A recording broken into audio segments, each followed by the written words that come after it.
Good evening, YouTube. Good evening, Eric. And good afternoon from my end to you, evening time there. How are you, sweetheart? I'm very well. It's been a very lovely day here in the UK, I must say. Today it's a nice little drizzly day. You'd think it was the autumn, and the Oh, cold is finally going away, even though every now and then the boiler comes on. And finally, the leaves are starting to bloom, and I hope that the trumpet flowers will have survived the late cold and will bloom. These wild orange trumpet vine flowers that are sublime, and everything is fine. Everything's fine. well, I must say it's very nice to be able to sit in my garden again after being Ah, stuck inside all winter. Hello, Patrick. Hello, Steve. do you like the Hope you're all winter? doing great. Eric, you keep up with the news and stuff, don't you? You Yes, keep on yes. the news. In other words, I see flashes of it. Hello, Patrick. Nice to see you, Patrick and Steve. And I'm sure there's other people listening in. Now, yeah, I there's so much I want to achieve that I the news today depresses me because I'm reading a magnificent work by Doctors Wendy painting on Timothy McVeigh, almost 700 pages. And it's brilliant. It's a brilliant work, objective. And you're reading about what happened in Iraq in the war and everything, and the hypocrisy of America selling even tuberculosis and anthrax and all of this to Saddam Hussein, and then going to war against him, and it was homicidal. And it's almost as if I'm reading about what's going on today, which I can't think of because I'm helpless. Now the Israelis have destroyed the greenhouses of the Palestinians, their wine vineyards, and their plantations. And not one head of state says anything, and they are destroying all historic Christian sites in Lebanon for no reason whatsoever. Well, the reason I ask you, Eric, is I don't know if you've seen this, but the Trump administration, the Department of Defense, have released like the first batch of declassified UAP slash UFO files. Yes, I saw that yesterday, and I saw like a little black and white film of something flickering. Yes, is it this one, Eric? Uh, So that that one caught my eye out of all the footage I've that's seen. one of them. The one that I saw was as if that you were looking at wooden posts on a terrain and something was traveling. That I did not see. That's very, very interesting. And at the same time, um, yeah, I saw it. Of course, I don't like the what is it, UAP they say? Yeah, unidentified aerial phenomenon, they label it now. Yeah, Like, well, I prefer UFO. unidentified flying objects. And Well, I some people are interpreting that eight-pointed star you see there, Eric. mhm. I'm sure you'll be familiar with one of these from the Bible, because I know you read a lot of the Bible. The opening Yeah, of I Ezekiel. sometimes So, I read the Bible. It unnerves me. But so they're biblical accurate angels, right? You got the seraphim, the cherubim, the mhm, opening. mhm. So some people are trying to say that video I just showed you looks like one of them, which I don't see at all. No, I don't see it at all. It's not like that. You know what it more or less looks like? Somebody is able to reflect upon the sky almost like a bullseye that you Yes. aim at on a target. That's see what I mean? It's almost something like that, Yeah, it or looks nothing like Ezekiel's wheels. no, no, no, no, no, or it looks like some type of weather vane that's being there. Now, I do believe that there is other forms of existence elsewhere.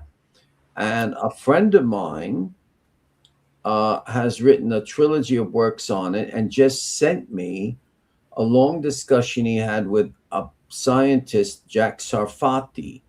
Now, if you Mhm. ever read Dead Names, I have, yep. yeah, Jack Sarfati as a boy had heard a voice, even on the telephone, and he was a very gifted boy like Peter Lavenda, but he was chosen by the powers that be to partake in a program.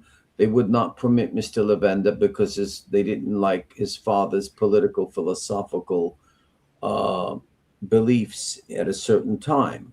So Sarfati, and this is where, of course, I am supposed to be a dangerous person because Miss Dana Dudar saw in the list of contacts that don't want to be blind carbon copy, but they want to be open, that there is Jack Sarfati, so therefore I am a danger. But Jack Sarfati is very congenial, and Charles Upton, though, my friend, who is a Muslim Sufi. The Sufis are not liked by either the Shiite or the Sunni. They are like a school of mysticism, like St. Francis of Assisi in their own way. And he was a beat poet, but he's a metaphysician like me, loves spirituality. And I would love to get him on our show from a different perspective because he speaks about there are unidentified flying objects and beings, and he calls them the jinn, which is Arabic and Persian for the demons, demonic entry into our world. And why not? If St. Michael the Archangel battled Lucifer and his demons and they fell amongst us, I believe that that is quite possible. Well, Patrick Thomas, you just mentioned Operation Bluebeam, Project Bluebeam. Have you ever heard of that, Eric? I never heard of Blue Beam, but then Steve Sipos says Blue Book. So is Steve I think they're correcting him talking that about Project Bluebeam. Blue Beam? Uh-huh. Yeah. And what does he mean by Blue Book, Steve? Are you correcting him, Steve, or are you saying there's also a Blue Book? Because Blue Book is a common term. The Blue Book of first time I ever heard the term Blue Book, it was like the Blue Book pamphlets of the John Birch Society, and I Well, Operation Bluebeam is a conspiracy theory that basically claims government or global elites are planning to stage like a fake large scale event, like the second coming of Christ and alien invasions. You know, using advanced technology where they'd like project like images into the sky and make people believe there's this like oh, aliens. oh, sure, sure. Why don't you go back? And it would be interesting to broadcast what Orson Welles did when he had his radio show. He made people believe that they were saying we're here at the dancing hall now, and uh, everybody's in the ballroom now, and then we interrupt this to inform you that there have been strange sightings, and people believed that there was actually an alien invasion. Well, yeah, that's what where this all like comes about. George Serge Monsat. Mm-hmm. Monast. Sorry, let me pronounce that again. Serge Monast. Mm-hmm. He was the one that originally came up with this in the 1990s, and he was a Canadian journalist. It's like they were going to simulate earthquakes, holographic projections in the sky, like make everyone panic, like second coming of Christ, alien invasions. Yeah, well, they can do it. You know what the fundamental example of that is? Shouting fire in a crowded theater and everybody goes berserk. That's what it's like, stimulating people into believing something, and it's very cruel because you're taking advantage of the innocent. Wow, that ties in perfectly, Eric, with what we're going to be discussing tonight, doesn't it? Oh yes, oh yes. There's a lot of cruelty here. There's a lot that's very interesting, and the show.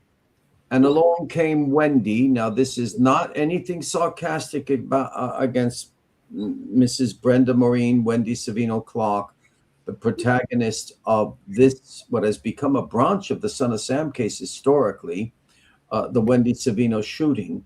This is not, I just thought of, and along came Wendy. And the main point, and this, this is,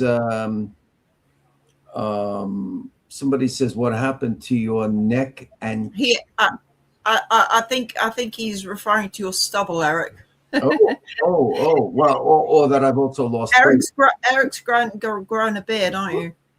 No, maybe I thought I'd have a bit of a stubble to try and feel, to make Robert Klein feel at home, because he has a beard in one of the photos on the People versus. No.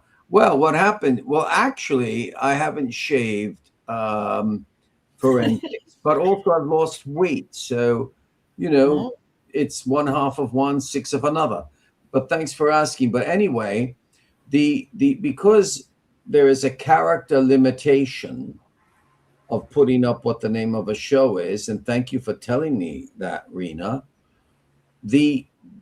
After and along came Wendy, with that I had suggested with an exclamation point. The next one is with a question mark, and the real title is, everybody keep this in mind, The Mysterious Reopening of the Son of Sam Case. And the reason why we say mysterious is because, as we have stated before in conversing, Rena, there were those after David Berkowitz's arrest who sincerely wanted to reopen the case. Now, we know John Joseph Santucci did, and there never could be anything actually proven. And he's honest with that in the excerpt in a Westchester County newspaper, where he's interviewed by Mr. Maury Terry. Before Mr. Maury Terry becomes, he's ascending where he'll eventually become a star in all of this. But the fact of the matter is that, at least Santucci looked into us. He's given us a lot of information, and he's an honest man, although I'd like to see the full interview, because Terry writes, here are excerpts, here are highlights of that interview. I don't want the highlights, neither do you. We want the full interview. So anyway, why I say the mysterious reopening is because there's an analogy with people who sincerely believe that Berkowitz was not alone. This is different from the Wendy Savino shooting. Like I used to think. Right. And like I still think. And they did not allow intelligent people with authority to have the case reopened, although there was an investigation where Kevin Murphy would eventually meet in 96 to 97 Detective Sergeant Mike Codella. Codella was interested in the Process Church of the Final Judgment, John Tiny Lentini, and Eitan Potts. There was a merging. But I'm going to play now an excerpt of a private interview I did, although I've shared it with certain investigators, legally made, with a highly intelligent man who is also a great police historian. He wrote up until 1970 the entire history of every single police officer and everything about the Yonkers Police Department. And he was the City of Yonkers Police Department Deputy Chief. This is the man, George Rutledge, who has also said, as I've stated, that two of the finest law enforcement officers he ever met anywhere in his life were Lieutenant Gary Hanley and Detective, also emergency unit law enforcement man, John Rinciardi, two of the finest, most perfect. I'm cutting in here. It's about 1.5 to 2 minutes. And you're going to have proof on this show that there was somebody else who wanted to open this with authority, with intelligence. He thought there was something there. And the authorities of Queens County and the New York Police Department said no, even though they listened to them. And I'm going to ask, well, why did they open it here for the Wendy Savino shooting? Because when we listened to this interview with David Berkowitz, which were the first, I think, who were playing it, to my knowledge, if others have done it, God bless them. We want to know why. What is it about this shooting, but not about other suspicions that had value based upon information that David Berkowitz himself was putting out to people? As I said, He's telling X that he was alone, and at the same time in the evening, he's telling Y he was with others. Okay, so here it is. Now, the date of this, I don't have the date. Let me see. I should. The date that I did this was the 1st of September, 2022. Mm-hmm. Okay, the 1st of September, 2022. And we're just cutting in. This is Deputy Chief George Rutledge and historian of the Yonkers Police Department. Mm-hmm. Here we are. Some type of service by going from the Yonkers police to the military, and there's a big debate. It's kind of labored in the interview as to whether or not that was permissible or not. Yeah. Okay, I'm speaking about Patrick O'Shaughnessy. Okay, now. And had I known that he was somehow potentially involved, I would have looked into that, and I would have been able to give you some sort of an answer, I believe. However, like I said, I'm embarrassed to say that I never heard Patrick's name mentioned. I never got to know Patrick while he was in the department, and I never heard his name mentioned throughout the whole thing. And I, at one point, went down and met with the Queens District Attorney. Santucci? No, prior to him. It was in, no, maybe it was later. It was in 1995. I don't know. I can't remember the DA's name. And I had a detective who worked for me who was convinced that there was another shooter and there was more people involved, and that it was not a whole bunch of people doing the shootings, but there was an organization of occult people into the occult that were meeting and holding things supposedly up in this park in Yonkers, and it involved the two Carr brothers, John and his brother, and there were a lot of people mentioned, but never O'Shaughnessy. And in '95, I had the opportunity to go down, and I brought this detective with me, who had done a lot of the work, and we laid out, or he laid out while we were there, what we believed and what we thought were contradictions. And it was clear as we were telling our story, as they were looking around at each other, and they were high brass, high-ranking officers, the chiefs and so forth, and the district attorney, and they thanked us very much for the presentation. But they said that they have the shooter.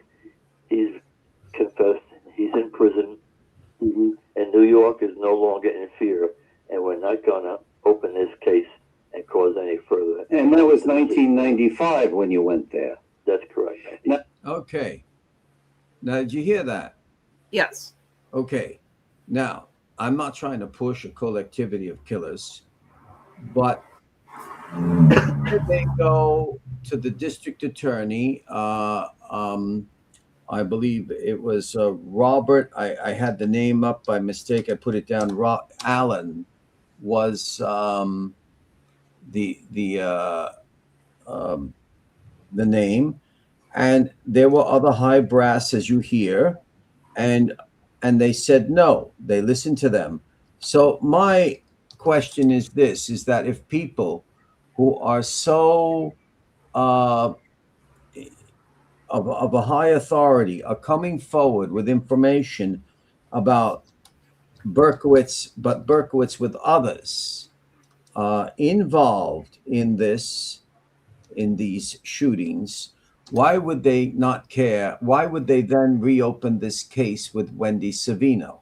That's the only thing I'm asking. Nothing against Wendy, but it just, none of this, especially when I just listened this morning for the first time to the interview, I'm perplexed about the whole thing.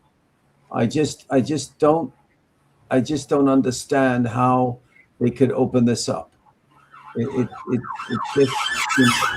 Well, I think in the case of David, he had a lot of news coverage. Whereas you've said this before, Eric, you think this whole Wendy Savino, Detective Klein, Manny Grossman is a PR stunt. Oh, I think so. I think there's something very strange I think, and of course, the newspapers, as Jimmy Breslin would have told us, eat it up because the Son of Sam sells. It sells papers. I mean, the proof of it is, I mean, she's supposed to be a police reporter, Tina Moore. Terrible. Yeah, she's horrible. I mean, this woman even didn't they do something now that it was Richard Allen Brown, by the way, the district attorney at that time. He had succeeded John Joseph Santucci. Okay, now, you know, that Berkowitz was the Bronx sniper. I wouldn't be surprised if somebody says that he has a technical, some high technology hidden in his cell, and he had to do with directing planes bringing down the towers in Manhattan. You know, that's how absurd it is. But as I was listening to this, I said, if I was counseling him, and you have a right to counsel, you don't have to have a person who's a lawyer. If I was counseling him, I don't think this interview would have lasted half an hour. It's maddening. Yeah, because a person, even Berkowitz, people are intimidated. When they see authority there, it's not comfortable. And I would have, in half an hour, I would have laid out legally everything. And what I find maddening is people, even in some respects on the borderline of trying to play as if they're physicians, psychologists, getting into a man's mind, insisting over and over and over again about his mental state and so forth and so on, yet at the same time admitting that he is a Christian and people change. Well, if you believe he is a Christian and he changed, well, then why are you questioning his mental state in not remembering a woman crawling away? And, you know, they make a big deal. Well, not they make a big deal. Manny makes a big deal saying, you know, new victims of serial killers are found all the time. Yeah, well, Manny, you've got forensic freaking evidence to link them to the killer. That's what right. do you have with Wendy? You have nothing. You don't even have a bullet. You have nothing. Mm-hmm. You literally have Wendy saying David shot her, and that's it. Mm-hmm. There's no forensics linking them. Yeah, and as I've said, we can't deny what she said, but we can't take it as proof. There's no proof. You know. You've listened to David's audio tape, haven't you? Yeah, the one. Yeah, I listened to it this morning. All right. Well, we're going to listen to it again, aren't we? And oh yeah. Steve says the new Bundy victim is an example. Yeah. There you go. I mean, I am all for new victims being found, but where is the forensic evidence in regards to Wendy and David? There is none. You know, I don't know if it's happened to you. I think it has. I become very, very severe when there are allegations or accusations. Even if we go to the Jeffrey Epstein book, you and I could have met the guy at a party, and he says, "Oh, you're interesting. I like the two of you," and he puts our name and address down and telephone numbers. That doesn't mean we had anything to do with any of the crimes and intelligence work he was involved with. You know, it's guilt by association. All right. Should we get through this tape, Eric? It's quite long. Yeah. It's not very long, but let's go. It's like an hour long. Yeah. Do we stop it or just play it on through? I'm just going to play it, or we'll stop it as needs be if you want to comment on it. Yeah. I have a lot to say, but I won't labor it. So you heard this morning, right? This isn't a surprise for you. No. The beginning almost sounds as if it's not going to work like the Hank Chinotti interview. It seems that the space of the room smothers the voices, but then it's not like that. It's quite clear. It's I think because they're in the jail, aren't they? And the prison, and Wendy's sounded like it was in the detective's room. Mm-hmm. All right, here we go. Mm-hmm. Tell me if you can hear it, okay?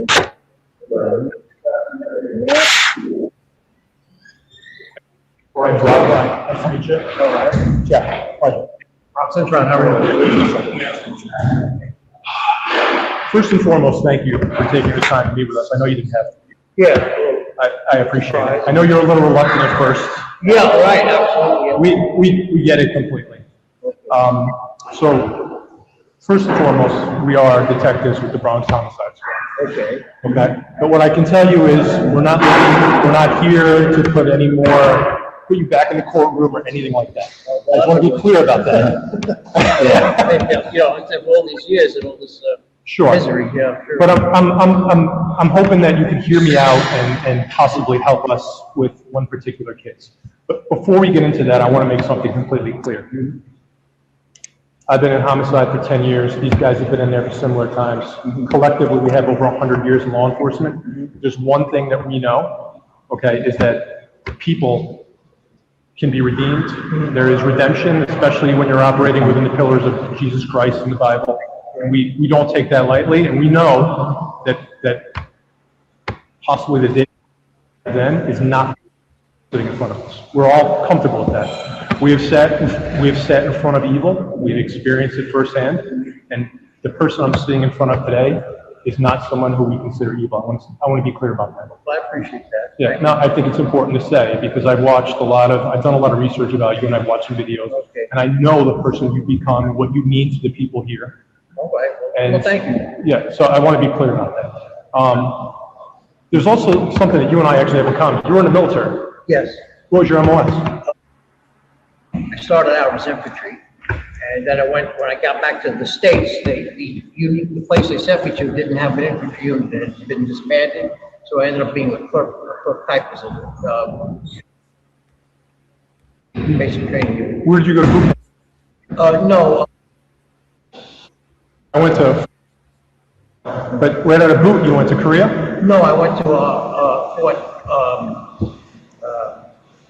down in Louisiana. Yeah, my infantry training. And then from there, got a little leave time and then went to South Korea. I was in South Korea too out of boot camp. Where were you in South Korea? I was right by near the D, not too far.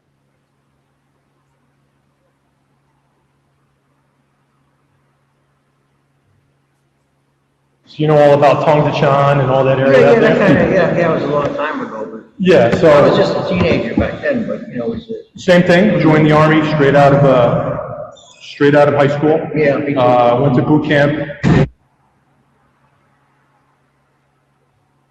First duty assignment, I came back to the States, and then my last duty assignment was back in Korea. So those pauses are redactions, by the way. Yeah, there's censorship, so-called security of not to say where one was in the military and, all this privacy rubbish. Yeah, it's not a glitch. No, it's not a glitch. And of course, as you can see, the recording got better when Berkowitz sat down. It was like opening up the gates and everything, and it sounded like wild animals. And anyway, let's proceed now. Mm-hmm. Down by I heard of Camp Humphrey. Yeah, that's like the main hub now. They shut down, and it's now a company. And when we were north of that, it was our biggest port. I've been to Camp and next to it, right there on the border. Yeah, well, we were way up north, pretty much. When we went to the field, we would go up to and go up there to camp and all those little outposts there. But I just thought that was interesting that you and I had that same path in the beginning. Okay. When you got out of the Army, did you move to Barnes Avenue? Well, I went back to Co-op City originally. Co-op. Because that's where my dad lived. So I went to rejoin my dad. That was where I had an apartment. We had an apartment in Co-op City till he retired and got married and moved to Florida. And then I moved to Barnes Avenue. Did you move to Barnes Avenue in 1976? It would maybe be about that year, around there. 76. And then when you left Barnes, did you then move to Yonkers, the Post Avenue address? Originally to New Rochelle. New Rochelle. And I was there for a short while. And, Was that Coligny in New yes, Rochelle? Coligny Avenue. And then I went from there to Yonkers. Okay. All right. So the reason we're here, right? I mean, that's obviously, I want to get to know you a little bit, right? But and discuss the parallels of our lives. But the reason we're here, it sort of centers around a woman. She's 87 years old, and she reached out to us. And when she reached out to me, very sweet older lady, still full of, you know, vinegar, piss and vinegar, very, very much with it. And she discussed with us an incident that occurred to her. Now, I don't know if you know about statute of limitations, but you know what that is? Yeah, sure. Okay, so. Can I just point out that Detective Klein at this point spoke to Wendy the day before he's speaking to David, okay? Right. And he doesn't mention, though, to him the name of the woman. No. You notice So that? bear that in mind. Detective Klein has already spoken to Wendy and has already told Wendy, we're closing your case or what evidence we have before they've even spoken to David. So bear that in mind, okay? Yeah, so that means what he told me then in our LinkedIn conversation, that the case was administratively closed. So the administration, not him alone, decided to close this case administratively, to which I responded, thank you for the clarification, but this case is still an open cold case because nothing has been resolved. But notice that I just, you know, now that I think of it, he's not telling Mr. Berkowitz the woman's name. Well, let's see if he eventually does. yeah, I think he does. He should. Obviously, with murder, there is no statute. You can charge someone 100 years later. When it comes to assaults, the statute of limitations is very limited. Back in the 70s, it was actually 1 year, which seems ridiculous, but as it stands now, it's 5 years. Okay. So right around the time that you left the Coligny address, after you left Coligny, you didn't move into Yonkers until the 15th. You left Coligny on the 8th. Yeah, I wouldn't even remember those You dates. wouldn't? All right. Okay. So with all the research we did, me and Neo came up with David potentially moved into Yonkers, into Pine Street around the 15th of April. As you go through this audio tape, it seems as though he'd started moving his stuff into Pine Street when he was still at Coligny Avenue. So, and if I got to cast my mind back to the Jack Jones tape, David says, you know, I moved in there with nothing. I had no bed. I had nothing. I had my guns and my clothes. So this whole deal, oh, he was sleeping in his car for a week in between houses, like, I think he was going back and forth. Yeah, probably. I think he was in Pine Street from maybe the 9th, 10th, maybe even earlier, as you'll hear him say. Yeah. Now, what's the street he moved from? I can't get the pronunciation of it. Starts with a K. Coligny. Coligny. Yes. Coligny. Yes. Okay, and that's in New Rochelle. New Rochelle, right? Okay. Yeah. Just a blur. That was Do you remember why you left Coligny? Well, the people who owned, I rented a room there. From Nan? Yes, yeah, from, I forgot the name of it now, you mentioned. And they were, they really weren't good landlords. They said, I worked the night shift in security, as a security guard, and I need to sleep during the day. And so I said, well, you have doors in the back there, you know, they're not going to keep me up. And he said, oh no, they're always locked in. But then he let them out, so I couldn't get any sleep. I was really coming apart. I used to end up sleeping in my car in Orchard Beach and everything because I couldn't get any sleep, having slept for most of the morning. And so I moved out. I just left there. You left abruptly, right? Right, yeah. You don't remember when you first left Coligny, you don't remember where you stayed for that week or 10 days? Did you stay at a hotel somewhere or in your car? It would probably be in my car. You know, I moved over gradually, took stuff over gradually and just left it, you know, so it may have been a week and a half to finally move. Okay. So right around the time that you left Coligny, there's a restaurant that was at the corner of Florissant Road, Falk Avenue. Yeah. I know what you're here for. I have a friend, retired, high school principal in New York City. He sees this guy, something or other that has a video. So he's talking about Frank and Manny, is he? He's talking about his friend, who was a high school principal, Mr. Frank DeGennaro, and Frank DeGennaro watches these Son of Sam shows, most likely ours too, and he's speaking about Mr. Manny Grossman's shows. Yes. And of course, it was Frank DeGennaro who was the first to inform David of that. Yeah. Video thing, video something, and he said that they were trying to connect me to this crime that happened. A woman was shot and wounded on Boston Road, just off Park Avenue. I just got. What's this person's name? Yeah. What's his last name? He lives in Harold. Right. His father's a retired NYPD officer, and his brother's a retired NYPD sergeant. Okay, so I'll tell you who contacted us, and it was not. The father, who's retired, Yeah. said Frank DeGennaro. It was the first. Finish the second. I think This is who contacted us. Yeah. And this is the lady that said she was injured? This is the lady that says that, well, she was shot. This is what she looked like back then. Yes. But I first of all, I was not involved. I never knew this until about 2 weeks ago when this fellow does these podcasts. He's very hostile person. He does these podcasts. I've never seen them, of course. I don't know this guy.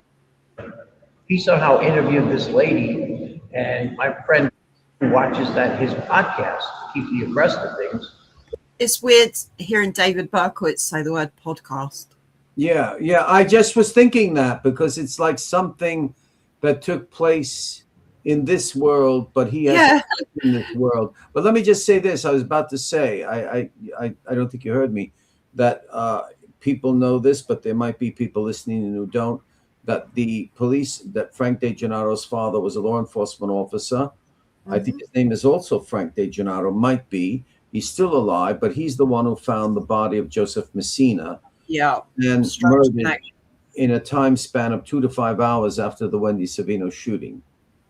Yeah, very strange connection. Mm-hmm. And I find it strange that they don't allow somebody to see video podcasts in jail. I don't understand that. I don't understand it, I think the only thing Dave is allowed is emails. Yeah. Anyone. Okay. All right. That guy obsessed with me. He's obsessed that with this lady me. had said that she was shot by me, which is absolutely absurd. David just said that this guy's obsessed with me. Well, It's true. Yeah. He's not lying. From his perspective, yeah. Although I think he's more obsessed with Maury Terry.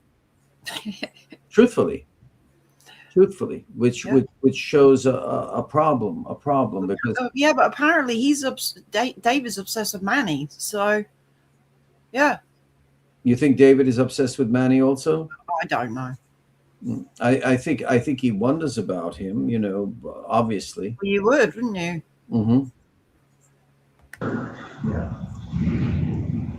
Yeah. Well, I mean, from the perspective of law enforcement, and I appreciate your take on this. From the perspective of law enforcement,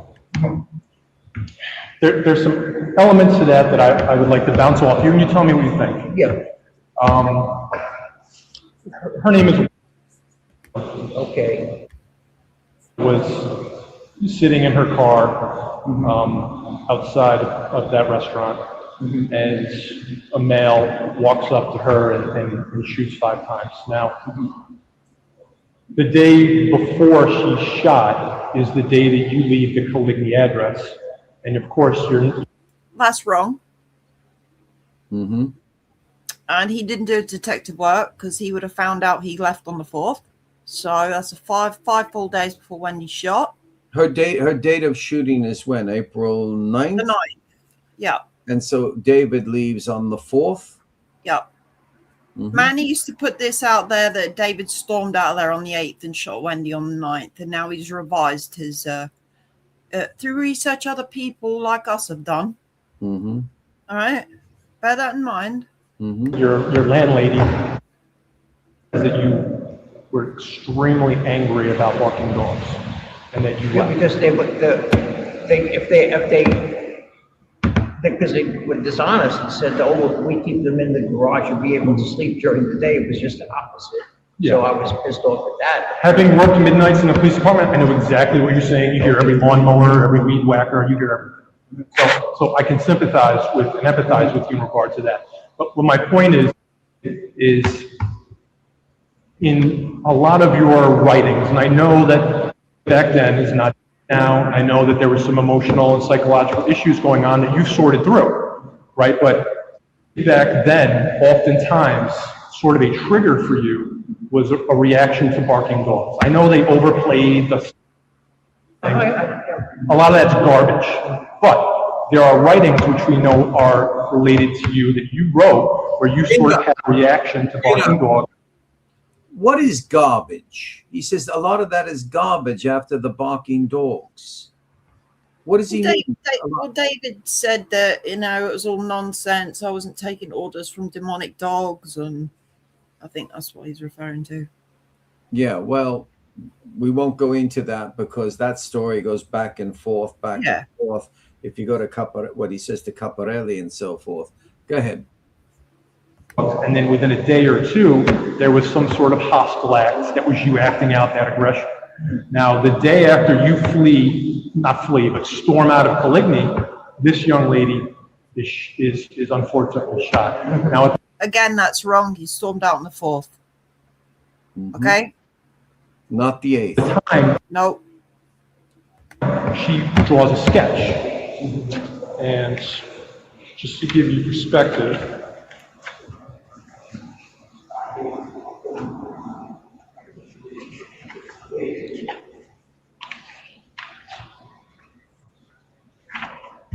so this is a sketch he draws, and obviously that is your mugshot, and it doesn't take a seasoned detective to see similarities, right? So, remember, this sketch is done prior to anyone. Nobody knew who you were. Right. So I did sort of a comparative analysis to the different writings, and I hope it's okay that I show you this, because I certainly don't want to bring you back, and you've been more than kind in hearing us out, right? So you can see here, she rented a room in New Rochelle, $50 a week until April 8th. On April 9th, Miss shot. Okay? Yeah. So on April 27th, there was the dog barking, and then Harvey the dog was shot the same day. And there's writings about that, all right? Then there's the writings about, you wrote this many years, I'm sure you don't remember, but December 22nd, 2 days later, Rocket the dog is unfortunately shot. And I think there's one more. Sure, right here. This is, you're writing about dogs barking and it being bothered you, and then the same exact day, the occurs. So from the perspective of law enforcement and sort of paying attention to patterns and things that marry up, it does see that when then... May I just point out that I don't think Detective Klein would have ever figured this out on his own, and he's just reiterating what Manny's told him. You know, you just said what I've been thinking. Yeah. You just said what I've been thinking, that this was information was all given by Manny Grossman. And this is the thing. This is why I played that excerpt from my interview with George Rutledge, that there was something concrete from top law enforcement people, and along comes Manny Grossman, and they accept it. And Robert Klein could not have gone forward with this without the hierarchy above him of the New York Police Department in Bronx County. That is the mystery. That's the mystery. And present with Klein there, you might hear Miss Chelier. Now, Chelier, I think he's a deputy chief or something. I'll find out who he is. He's there present. That's why I call it a mystery. It's based upon what Manny Grossman obviously has informed him, and he's giving Klein information that's wrong. But they may as well have sent Manny in there, to be fair. Yeah, well, would he have come out alive? Yeah. Then you would have had a homicide case. In his sort of emotional state, would sometimes act out when triggered by dogs barking. It stands to reason that when we look at this sketch and we listen to this lady talk, that maybe these things could be connected. Now, I know you're...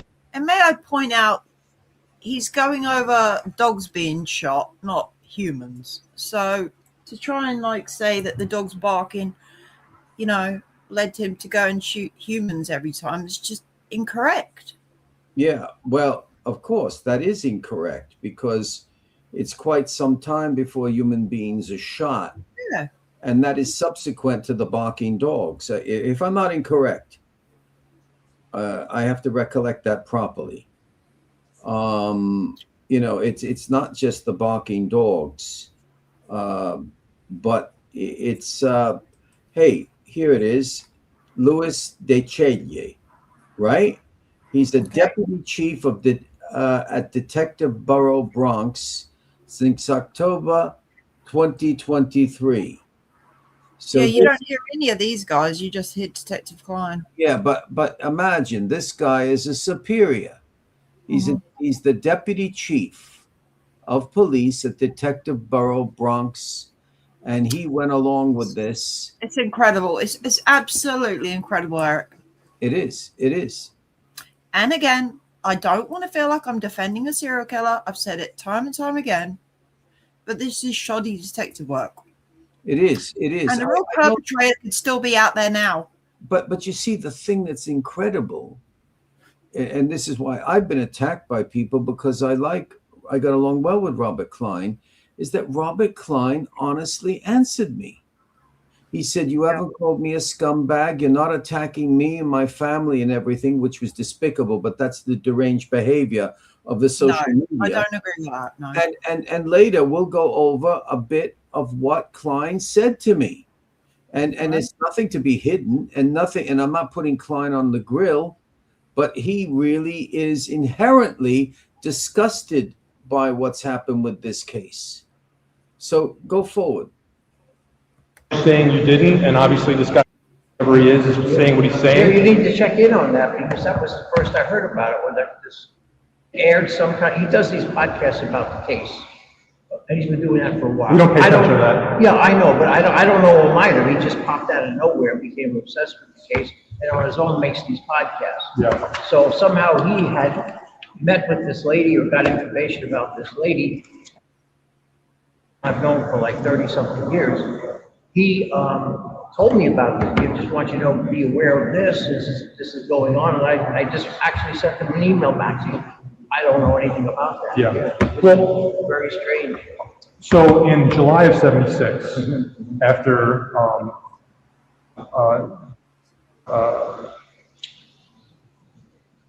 passes away,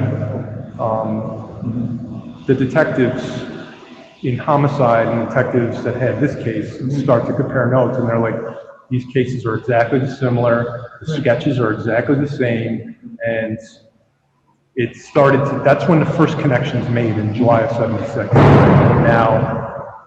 Now, how are the connections made, Eric, when they're two completely different guns? That's right. I don't get that. No, I don't see the connections. And he says something amazing in a minute, which I just, oh my God. Repeat what he means by the connections, Rena, for people who might not have caught it. What connections is he trying to make here? Well, because Donna Lauria's file was placed in Wendy Savino's file, right? That's how Wendy's file came to be found, because it was in the Donna Lauria stuff. Yeah, so I think, no, I think they thought maybe it was a mob-related shooting. Well, I discussed this in a private discussion with Jay Savino, private. And he said, yes, you're right. You know, I'm paraphrasing. You're right, Eric. It's normal police procedure. Detective Sterling saw a similar case of a female shot in a car. That's normal what they do. There was nothing brought up about a mob shooting. Although people have always tried to say the mob was involved with the Son of Sam. That's insane. They're not. but I don't think so. Maybe if somebody has that, please be documented. But anyway, let's hear what he has to say that you say is going to. Yeah, it's amazing. This lady at the time, after she spends a few months in the hospital, she flees to England. And while she's in England, she's contacted by her local police department. She's contacted on behalf of the Bronx District Attorney's Office, and they bring a photo array, which is an array of photos. Your picture was one. And may I state, this photo array is obviously after David was arrested. That's right. It's time after. Plus, yeah, he's not stating that, is he? You could figuratively say that he says she flees to England. Figuratively, yes, but no. She was supposed to depart if she hadn't been, the attempted murder didn't happen, to be with her family in England and take the children for the Easter holidays. And instead, she goes to England because, as Jay Savino had also told me, the newspapers were stirring up so much in giving private information about people. Even I think he said his grandparents, they were giving the addresses of everybody in the Savino family. And, you know, you're endangering people's lives. So, of course, Eric, may I just say, so the detectives have come to her and around what, October 77, months after Dave was arrested. So in those few months, Wendy had the opportunity to call up Bronx detectives, NYPD, English police, anybody to say, that guy on TV, that is the guy that shot me. Mm-hmm. And she didn't, did she? No, she didn't. She didn't. Why? Well, I'm going to just say, and we will find out the answer. I'm just going to say because maybe she didn't think. But there would be a paper trail, Eric. They would have Wendy. Maybe Brenda, as I call her, maybe she did not think that the two cases were related at the time. You know, or maybe. Well, she said when she saw his face on TV, she knew that was him. So why didn't she go to the detective? I don't understand it, Eric. At least there'd be a paper trail, Wendy shouting all these years, David shot me, David shot me. So it wasn't until they came to you with a photo array did you pick him out. Well, we have to get the exact words of what she thought. If she sees him on television, this would be in England, right? Because the case. Yes, and she was being sent newspapers, Eric. Yeah. I can't answer that. I cannot answer that at all. No. I can't answer anything at all because then we're getting involved in so many. At least there would be a paper trail, Eric. There would be a report of Wendy shouting from the rooftops from August 77. This is the guy that shot me. Mm-hmm. But all we have is a detective showing her an array of mugshots and her picking David out. That's right. And when you're shown a lot of mugshots or people standing up in a lineup, when you say that one, that can also mean that one is not the definitive one, but that one is similar to the one who shot me. It's almost like having a flesh, blood, and bone sketch. You follow me, Rena? It doesn't mean, yes, definitively it's him. There would be a paper trail, Eric. We would have something to go by. Yeah. But the fact that she had to have cops come to her with an array of photos for her to say, yes, that's the guy that shot me. Mm-hmm. You know, it might make it a bit more believable had there been a paper trail, Eric. That's right. She was being sent all these newspapers too. And it doesn't happen like that all the time. It should. And also one other thing comes up. The story is out there that Mario Merola was against. He was the Bronx County District Attorney. Oh, that's ridiculous. Merola had something against her husband, Mr. Joseph Savino Jr. Well, if he had something against her husband, Mr. Joseph Savino Jr., then why would he have wanted to solve the case? Oh, it just makes no sense. You follow me? It doesn't matter. Well, how in solving her attempted slaying, to find out who is the slayer, would he be doing something against Mr. Savino Jr., her husband? Makes no sense. No, it makes no sense at all. Let's carry on. One of them, and this is in October of 77 after you're arrested, and they're like, do you see who shot you? And she said, that's him right there, and she identified you. Now, she stayed in England until 1979, so obviously your cases sort of began to progress without her. Yeah. We are, as we sit here today, we are not charging you with the shooting of this lady, but what we're looking for, because she literally sat at her kitchen table right here and says, I pray for him every single day. She's a very religious woman. If there's any chance that you were involved in that particular shooting, because the facts and the pattern demonstrate that it likely was you from a law enforcement perspective, and we could just say we spoke to you, he feels remorse, and she's ready to move on. This is the first time I've seen her. The only handgun I owned was the 44 caliber, the bolt door revolver. I don't know. You bought that in July July of 76. Yeah.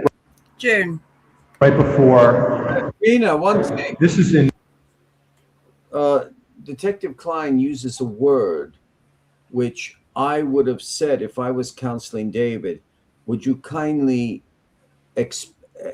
give us the pattern? Because he said that the shooting follows his pattern.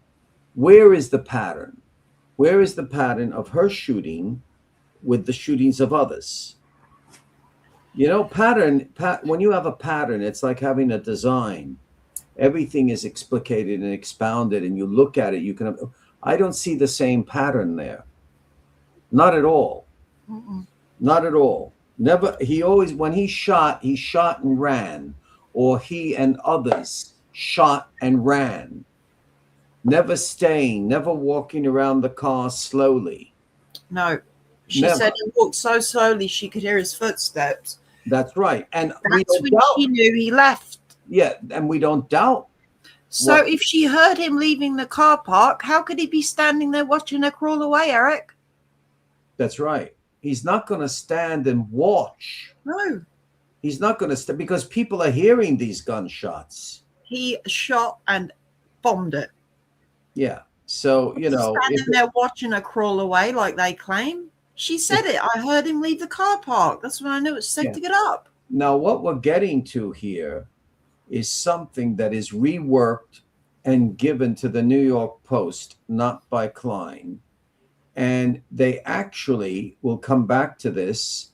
Whoever in the police department, as KLEIN told me, gave his name, allude to his name, they're actually twisting KLEIN and this interview about the guns. We'll get to that later in that New York Post. But Dave, I never said this.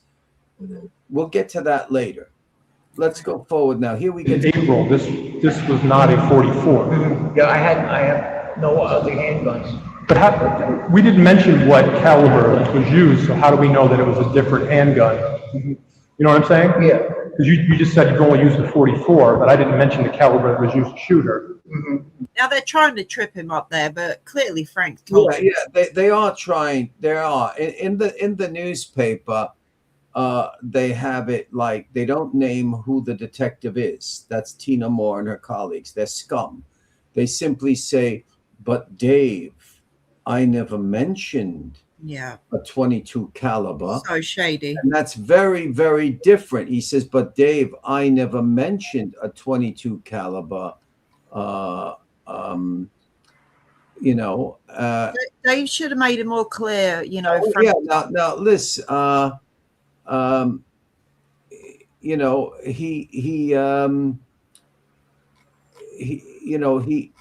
it's so.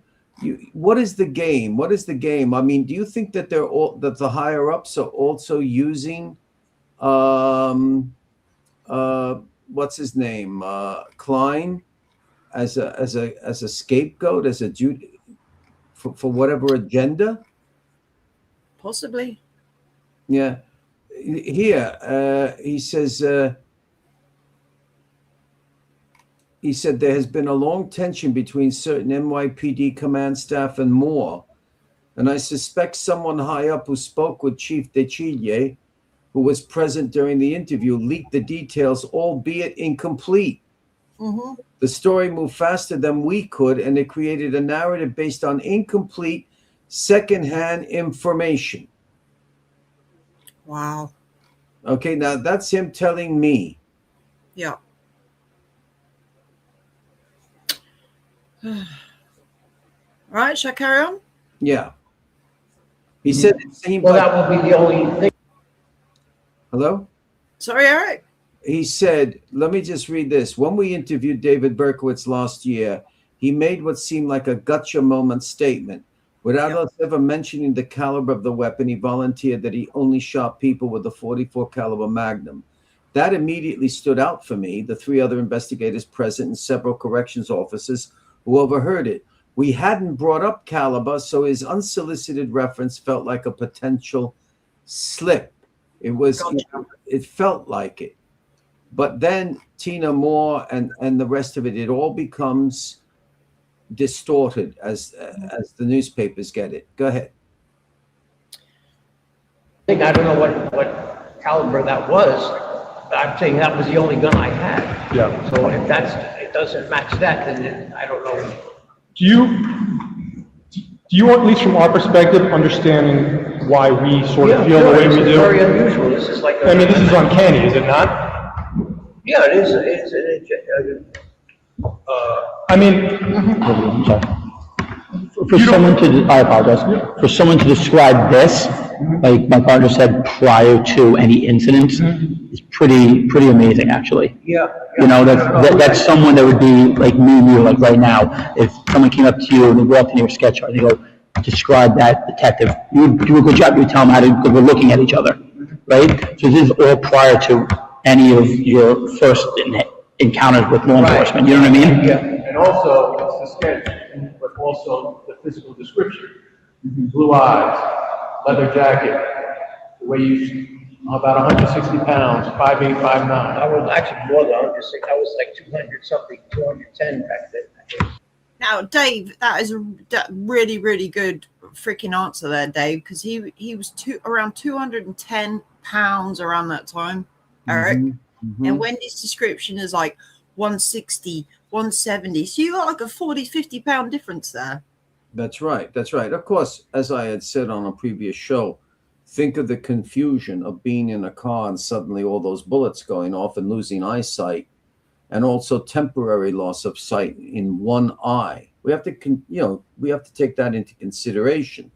Now, I just want to say that Klein was very honest. He did go through all of the communications of David Berkowitz, and the reason why Berkowitz brought up the caliber was because he had been informed by Frank DeGennaro that they had spoken of a .22 caliber. Yeah. But I was I arrested. mean, but the black leather jacket. Remember that name? Yeah, sure. do you remember loading your leather jacket right around that time? No. Now this is ridiculous. This is actually ridiculous. He was lent the leather jacket in the early 70s, and they're over there acting like this dude still got this leather jacket 6 years later, having moved countless times, and he's not even giving him the details of, like, when you were lent this coat, when this recording was made. He's not giving it. He's, your friend lent your coat. Yeah, and why doesn't he name the name? Why doesn't he name the friend or say, who was your friend? He may have done. I think it may have been censored, but I mean, listen. I don't. No. I know we got together a few times. He ended up becoming a police officer. Yes. We kind of grew up in late teenage years together in Co-op City. Mm-hmm. We were also members of auxiliary police, 45th precinct. When he was interviewed, he said that during that time frame that he gave you a leather jacket to borrow and never got it back. Describes the person that approaches her as wearing a leather jacket very similar to the one that you let you borrow. I don't remember giving me a leather jacket. I honestly don't. I wasn't even born, but that's what he said. Yeah. So I mean, obviously, we've sort of developed like an investigative opinion here, right? Right. And I understand. It's probably very difficult to have to digest this information, especially sitting in the position you are. I know what happened yesterday, and I know it's probably not easy to deal with that. What I would say to you, as someone who's sort of enveloped yourself in the Lord, right? And we are people that believe in redemption. If there's any chance that maybe you even don't remember this time frame because you weren't in the right state of mind, because the fact that you had sort of a mental break the day prior, and then the next day she's shot, and we can sort of do a sort of a parallel comparative analysis to the fact there was other times when you reacted to dogs, and it resulted in either dogs or people getting shot. What I'm saying is, if you're purposely not telling us or you don't remember, that could be one thing. But if there's some reason why you don't want to talk to us about it, we're not, like I said, you have my word as a gentleman and also as a man who attends church every Sunday, that this is something there's nothing you're going to be charged with. The only thing we're trying to do is to make this woman whole. That's it. Right. And I understand that, and I agree with that. So that's a good goal. Yes, your goal, that's your profession. But at the same time, I don't know this woman. It was just this past week that I heard about it. Now, do you know what day that was? It was what? The reason it was the day after you left KLEIN, so it was April 9th of '76. You had not yet moved to Post. Yeah. You were between residences. It was very close to where you used to live on Barnes, less than a mile from where you lived on Barnes. And you know, but I would suggest that I'm trying to think of where I was working, because I was working as a security guard. On White Plains Road? Yeah, on White Plains Road, but I was assigned to a place in Manhattan, truck yards in Manhattan, even though it was who had their office at White Plains Road in the Bronx. I would know where to see if you have to look up employment. So he's telling him, go and find my freaking timesheets, if that helps you out. That's right. And also, it's very, I have to say, it's very devious. They're not charging him with the crime, but they're wanting him to recall, maybe because he had a breakdown or a mental lack of recollection, that he did indeed do the shooting. Do you see how ambiguous it is? Yeah, and they're trying to use like his Christianity as like a guilt trip. Like, you're this Christian now, David. Come on. Well, actually, they're saying we don't doubt you're a Christian, and therefore, if you face Christ our Lord, then it's absolute truth, which is true. But the ambiguity is that when you say we're not charging you with a crime, but yet they want him to recall that he committed the crime. How would he not remember shooting Wendy? I mean, how would he not remember that? I know, but do you get my point? If you say you're not charging him with a crime, why do you want him to admit that he did it? There's a word for that, Eric. Plus, the other thing is that the date of April 8th at KLEIN is the last day that he owed rent, correct? It's when they last saw him, he took his last belongings. Right, but he took his last belongings, but he had moved out of there on April 4th. Yeah, he never got his deposit back from there. Right, but that was the last day of any financial transaction. So one could say, well, he lived there until the 8th because financially it shows that's up until when he had to pay. But he left to live someplace else. He was actually living elsewhere 4 days before. Yeah, he left on the 4th and never stayed there again. That's right. He went back and forth to get belongings. Mm-hmm. In and out. And Nankasara said that. He was in and out. Mm-hmm. The records to see if I was working that day, if they even have that stuff available. I don't remember when I started working in the post office. I worked there almost a year. On 149?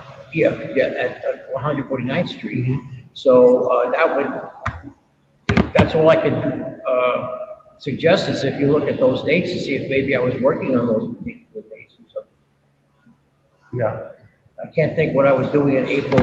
I can't remember what I was doing last week. No, seriously, I mean, if I did it, I would confess, but I didn't. This is the first I heard. It was just this past week from an email from a friend who watched that on TV and so forth. So That's unfortunate that you know, I mean, we are only working with this young lady. I mean, yeah. Well, now he was just watching that. He watches his podcast. So he's got a whole bunch of podcasts, a lot of it on the case. This guy, whom again I never met or don't know much about. He's kind of devoted his free time to doing podcasts about the case. You know, to Meyer Park and this and that. So he was the one who broadcast something on this, and so watching it told me, and you know, I don't know what to say. I'm trying to think how I could show that I was working at the time. Yeah, that would be difficult. Do you have any sort of recollection of where you were staying between KLEIN and Post? I mean, we have the 8th to the 15th. So we have a solid week where you don't have an actual residence. I think I was. I can't really say where I would have been. I would have either been. You know, I was staying in KLEIN area, even though I began to move things to Pine Street in Yonkers. Pine, that's right. I can Pine Street in Yonkers, and so I don't know when officially I moved in there. In that. Did you ever? Were you that restaurant, Nina's? Was that a pretty popular restaurant? I don't even know about it. The only reason I don't even know the name is just my friend mentioned the corner of Boston Road and Bouck, and he said there was a program on where trying to connect you with his shooting. And I said, well, that's ridiculous. I don't know who this person is. It was just this past week. I just got the email on my tablet, you know, so I don't know. But I mean, it's pointless to ask you if you're familiar with that area because you literally live yeah, I know, a mile. the general area. I don't know the restaurant. I don't think I ever patronized any of the stores along that part of Boston Road. But because I live in Co-op City and it was always in the Bronx, I passed out that intersection many times. It's a busy intersection. Yeah, I'm sure. Yeah? Something very important. KLEIN says it's pointless to ask you, you know, with regards to the area of Nina's restaurant, right? Because you never lived there. Yes. So why is he being asked about it? Oh. You see, Crazy, Eric. he should have had counsel with him. He should have had somebody counseling him. Yeah, David's got no one there with him, has he? Obviously. Yeah, because it should have been cut and dry. You're not charging me with the crime. I know nothing about this crime. I only heard of it by electronic mail message from Frank De Gennaro. I can't help you. Basta, finito. That's it. All right. Go ahead. I'm sure. But you just independently of that, you don't recall where you were staying during that week? No, I would have to think that I was probably staying in on Pine Street and then also. See, he says there I was probably staying in Pine Street. So he obviously had the keys. That's why he fled. He knew he had somewhere to go. Moving my stuff back or staying there. I don't know. I think I had left without telling that I was leaving, and eventually they found out that I was gone. I left with $50 for that week's rent and disappeared because I was tired of that place. I wanted to get out of there. Yeah. And I don't remember what dates those were. Yeah. Okay. Let me ask you like this. Do you think that there is, because for us, it would be short-sighted to think that you were charged with every single thing that you were involved in, right? Is there any possibility in your mind that because of your altered mental state that you could have been involved in this and blocked it out? I don't believe so, no. I don't believe so. Yeah, this is the other day is the first I heard of this incident. If you were on the jury and we were, let's say it's 1977, right? We're within the year and we have a jury and we have a woman who's making the ID and we have the pattern with your reactions, your emotional reactions to the dog barking, and she draws this sketch. What would you say about Well, there's a similarity, but back then it would have been, they probably would have still had my employment records in some place. That was a really good comeback by David, wasn't it? That they would have more to work with back then. Mm-hmm. Mm-hmm. Like a bullet? Yeah. There's no, Just verify Nothing. nothing. that date, maybe I was working that day. What shift did you usually work when you were a security guard? The night shift. I would come in, I think around 5 or 6 o'clock and I work till the morning, till sunrise. You know. Do you remember what days you were off? No, I don't remember the days. I don't remember the days. Did you typically work Monday through Friday? Yeah, and weekends. I know I work weekends too, but I don't remember specific days off. I worked Do you see what for maybe a year and a half altogether, and I worked in 2 different truck yards in Manhattan. I don't think they're even there anymore. Yeah. And what years were you doing the security? He does stay. Well, after I got out of the Army, I started to work for the security. I put in an application for a job because I just got out of the Army. They hired me, so I was like night shift, you know, one of those minimum wage jobs. What year was that? Would be 70. You got out of the Army in 74? Yeah, 74. So it would be 74. It's around 74, 75. You were there a year and a half, you said? Approximately, the best of my recollection. Yeah. Okay. Well, I mean, this occurs in mid-76. Do you remember what you were doing for work in mid-76?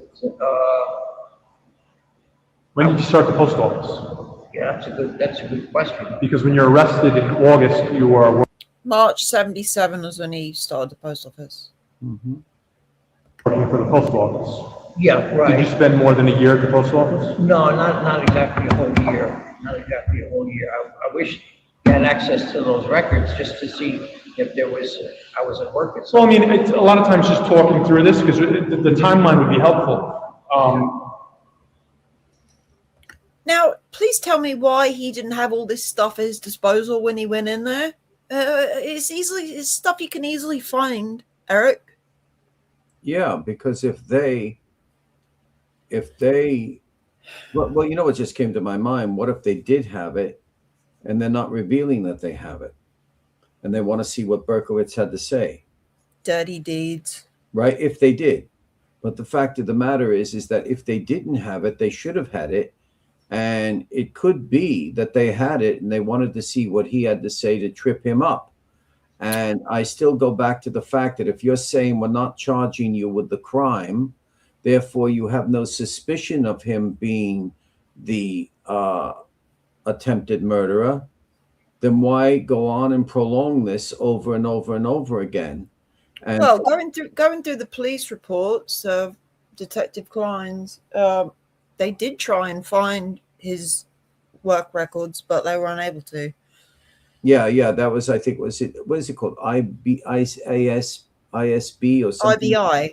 IBI, yeah, well, things like that. Yeah. You know, especially here in the United States of America, you know, there's no historical consciousness, so they just take things and they feel, well, what do we have to save it for? It's yesterday's news, throw it out. I don't even know why they went to look for David's work records, to be fair, because they'd already made their minds up. I mean, yeah. Well, what if they had, after telling Wendy, we're going to close this case for you, we're going to give you the closure you wanted. Imagine if after the fact they said that to her, they went and found his work records and saw he was at work that night. That's right. What would they, oh Wendy, we made a mistake. We found his work records. Or would they have played dumb and pretended like they didn't find it? Yeah. Of course, David could have answered better and say, well, I don't recall everything, but I was working. And that's it.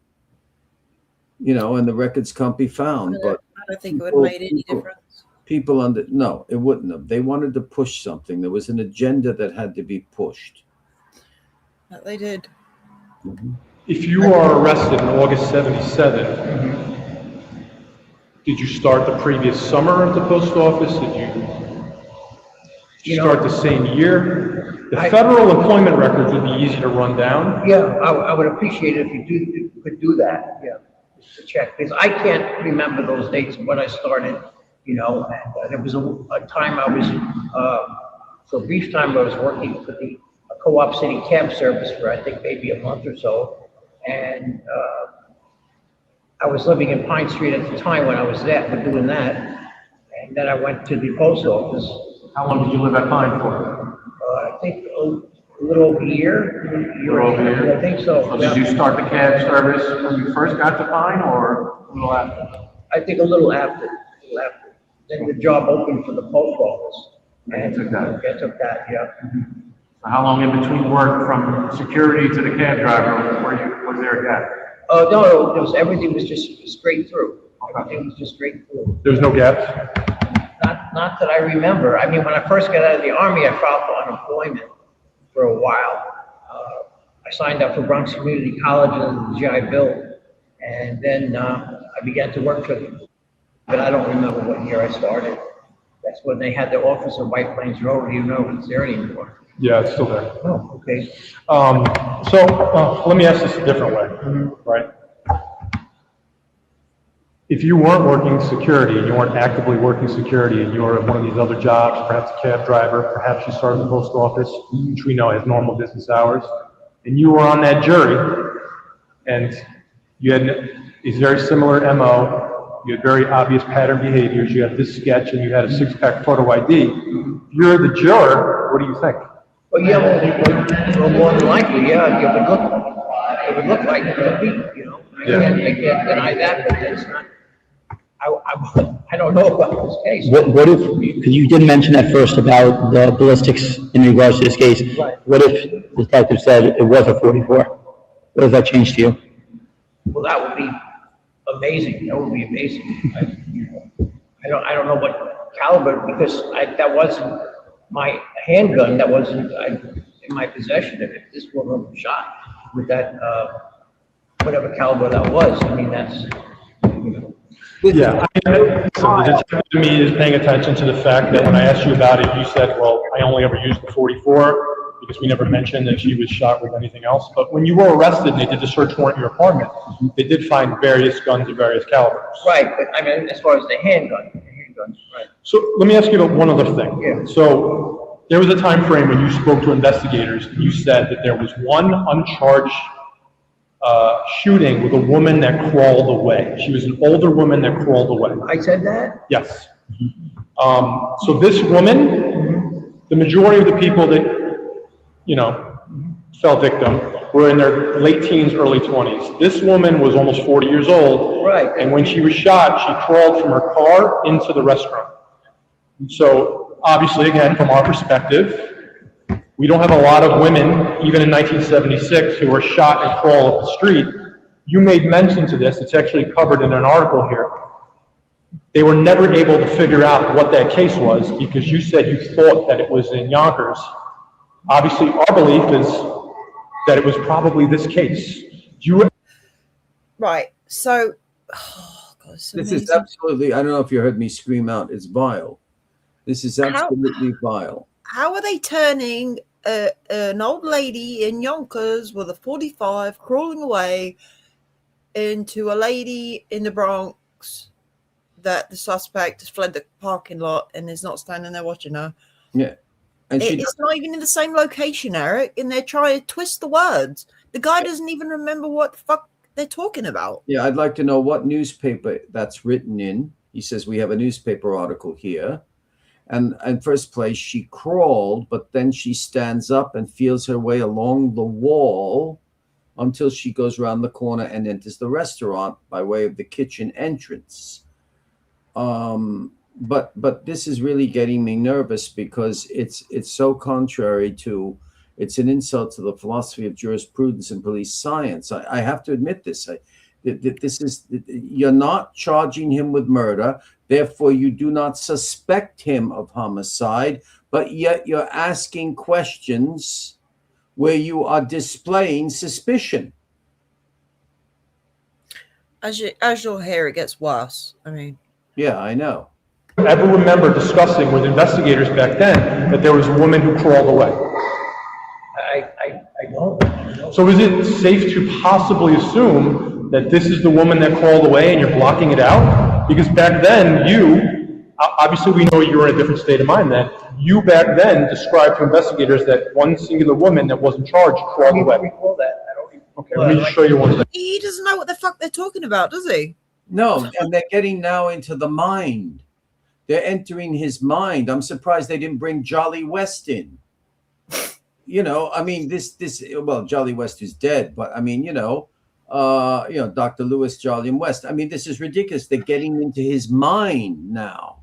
Do they have a medical report? They got nothing, Eric. Report? What? They got nothing. That's right. Now they're getting into his mind. Maybe you blocked it out. Maybe. And once again, I return, and I guarantee most people agree with me. If you're not charging him with murder, what is going on here? They keep pressing it. Sure. It's kind of, so no evidence yet to back the suspect claim of shooting. Police have yet to find any evidence to confirm claim that he shot an elderly woman in Yonkers, Westchester County. DA Carl Vergari and Yonkers Assistant Police Chief Henry Scamper said they found no open cases of that nature for 3 years. All right, well, I've said it before and I'll say it again. I think this is Harvey the dog because he was shot with a 45 in the leg. Likely Harvey was trying to crawl on all fours. Yeah, well, that's quite true. And that's why David can't remember. I didn't shoot no woman with a 45. What are you talking about? What David should have said is, KLEIN states, we have a newspaper article here. He should have said, show me the article. Yeah, what's the date of it? Would have said, show me the article. Show me the article. Show me more of the context. I do remember, though, wasn't this the two knife attacks? Didn't somebody who was knife attacked maybe fall and crawl? No, that's got nothing. David confessed to Michelle Foreman. Yeah. No, but I'm talking about describing a woman falling. Wasn't a woman once shot in the leg with a rifle? Well, that's something else. I'm sorry. Yeah. But it's just that the proper question should have been, oh, may I see that newspaper article, please? Yeah, for more context. Do you know of a newspaper article like that? I've never seen it. No, I don't. I've just seen the clip. I've never seen it in its full. No, Eric. I wonder if they were given. Probably have. I just can't remember. Maybe they were given an article about what a Bronx sniper had done, where somebody fell down after being hit in the leg and crawled a bit. As you see, they're still pressing him about. But Vergari said he is checking adjacent communities to include Mount Vernon and the Bronx. 24 of Yonkers pled innocent Tuesday in Brooklyn murder of Moskowitz, blah, blah, blah. So this is a legitimate article. Obviously, district attorney. And I also think that's why they never found this lady, because it was a dog. Mm-hmm. You know, just saying. Attorney and the chief of police for Yonkers were spending a lot of time and man hours trying to run down what you told them. And you told them that there was one particular woman that wasn't charged that crawled away. This woman crawled. When he keeps saying wasn't charged, what does he mean? Yeah, but how? Yeah. In other words, if the woman is a victim, how can she be charged? Yeah, what is he talking about? Right, he said that there's one woman who wasn't charged. Yeah, he says charged like 3 or 4 times. Crawled away. I don't remember that. Do you think it's possible that this is that case and you just don't remember being involved in it? I would remember something like that. But you don't remember telling them that there was one singular woman that crawled away? No, because there wasn't. No, there was nothing that I could recall that anything like that happened. Okay. I mean,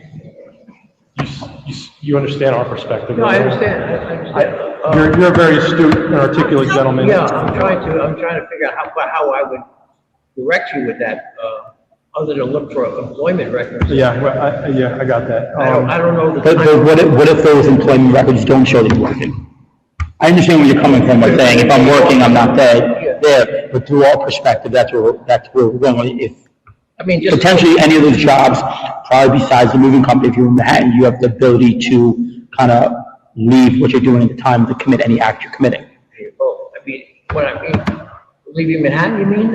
Or anywhere you are, right? Well, I worked the night shift and all the night jobs, so like past midnight hours, I would get off early in the morning. I think those security jobs were attributed more to your time right after the Army, right? Hang You're on. well to 76 Hang at this on. point.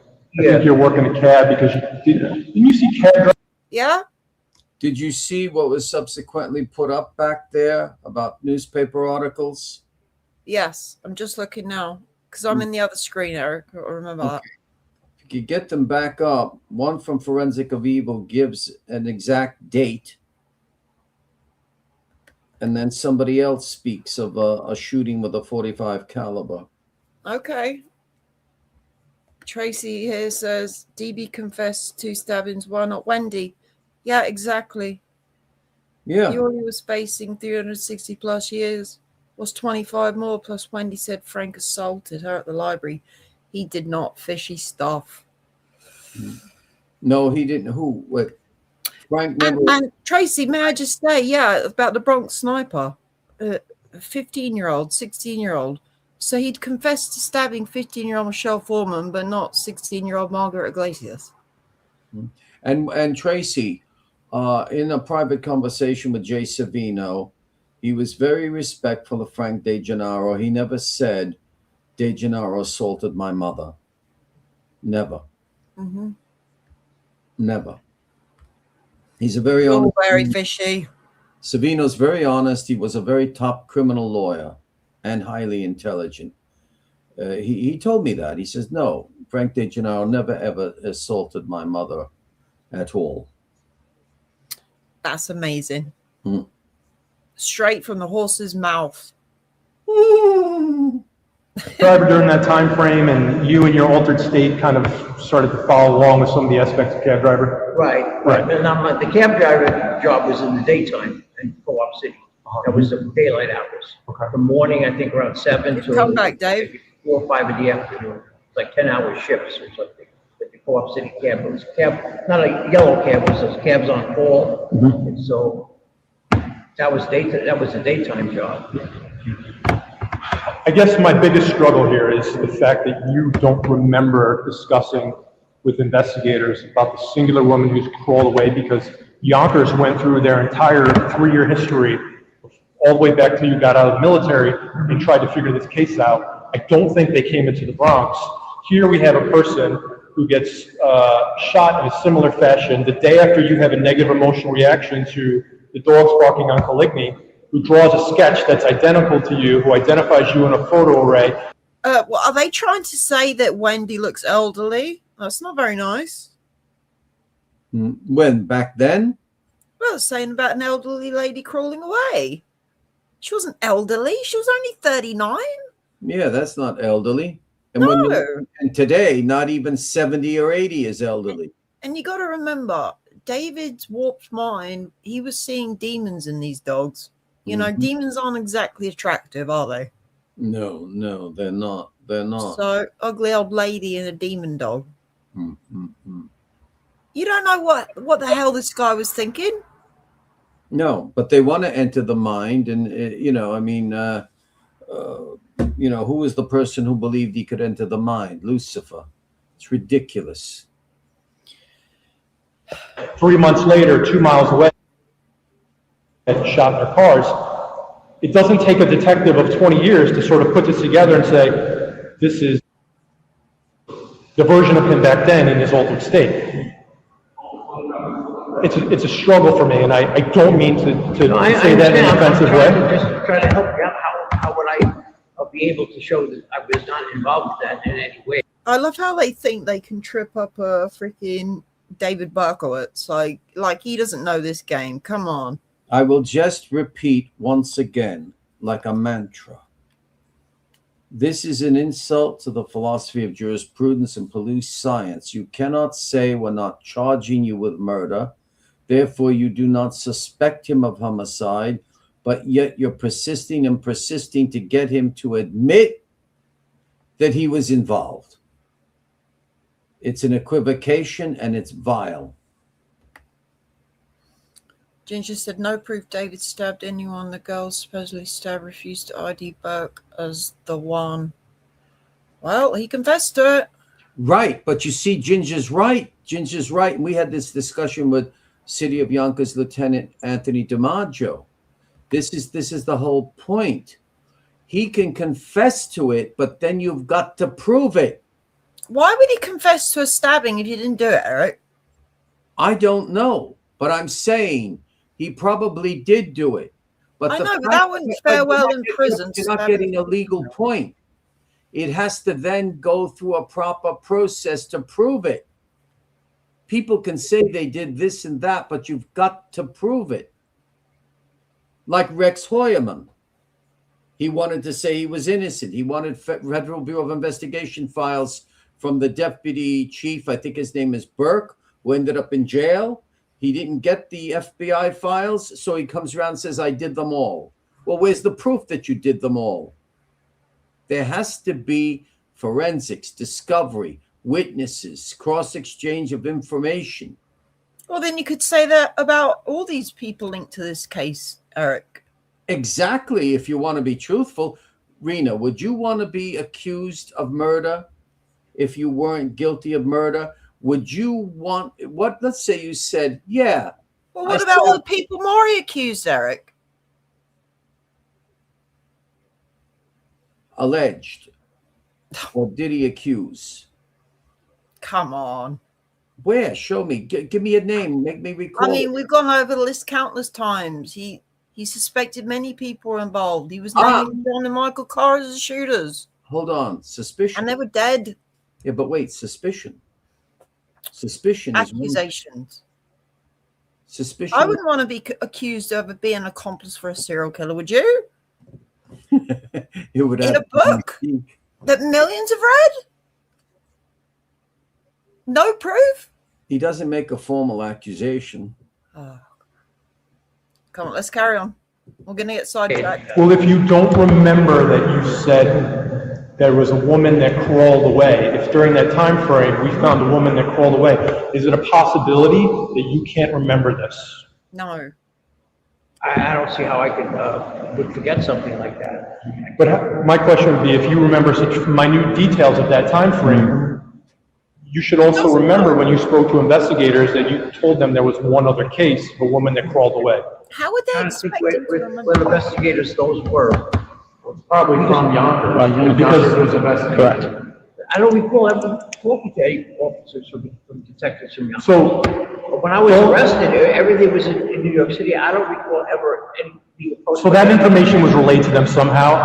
We can't, obviously we weren't around back then. We can't say that Yonkers actually pulled that information from you, but during the course of your interrogations or your writings or whatever, they got the information to start looking for this one uncharged person that crawled away.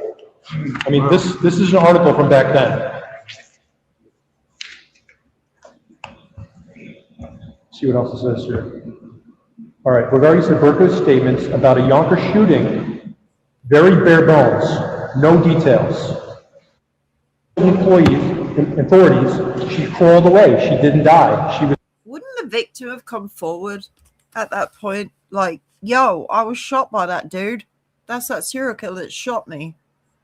You know? Well, we logically think that a victim would do that, but many people, I mean, this is true, Rena. Many people sometimes are in such shock over the most heinous crimes that they never want to come forward. Well, the fact that they never found anybody speaks volumes for me. Yeah. He doesn't even know what they're talking about, Eric. No, he doesn't. He doesn't. It's ridiculous. Was hurt. He didn't remember the date. Rogardi said 2 unsolved cases in Yonkers appeared to be sniper attacks. 125. If this really happened, where's the police report? Of the sniper attacks. Oh, no, I mean the old lady crawling away. There isn't one. No, there isn't. There's nothing. If there is, well, I haven't seen it. 5 and 140, and were shot earlier in the year with a .22 caliber slug. 25-year-old woman was walking away. Nobody crawled away. So it would seem that they received this information either through official channels or you, and that you were sort of vague because you didn't remember specific details. So it stands to reason from an objective perspective. It could also be like a game of talking telephone, like you just said, you know, secondhand news. I mean, things could get twisted all the time. That's right. And then he says, because you were vague. What was he vague about? When was he ever vague? When was David Berkowitz ever vague whether he said, I did it alone or I was with a cult and others? When has he ever been vague? Never been vague.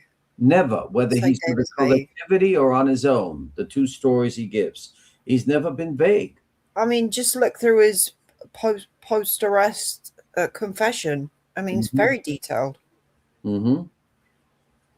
That if back then you're giving these, I'm not sure the date, I'm not sure the exact location, possibly Yonkers, but I know that this woman was older and crawled away. When we know all of your victims were in the same age range. And this woman was... Another thing that stands out, I mean, they're so focused on this old lady and they're not actually like going into details about Wendy's attack, really, are they? No, there's no details. You know, like, were you hiding behind that dumpster, David? Were you stalking Wendy, David? Were you this for Wendy? The proper term should be, this young woman was an elder compared to the other victims. But they're not asking him anything about Wendy's attack. They're just like... No. They're just, there's no detail. There's nothing. Yeah, they're nitpicking, Eric. Yeah. There's no detail whatsoever. They're more focused on the old lady crawling away, it seems, than Wendy's attack. Yeah, and by the way, an old lady, she's not. She's a very young woman. And other than the fact that we don't, even if you go back to 1976, we don't even have photographs. And if there are, they're not being shown, of the Jaguar with bullet holes, the windows and everything. Well, at the end of this audio, I'm going to show those pictures, Eric, or lack of, I should say. Yeah, the lack of them, because really what you're going to be showing is an advertisement for Nina's restaurant. Come and dine here. Look at the ambience. Yeah. There's no blood stains there. Let's get this audio finished. Much older. She appeared to be older. She was 40 years old. Again, all the other aspects of this. How could you talk to those? The detectives probably long gone. Unfortunately. They're alive.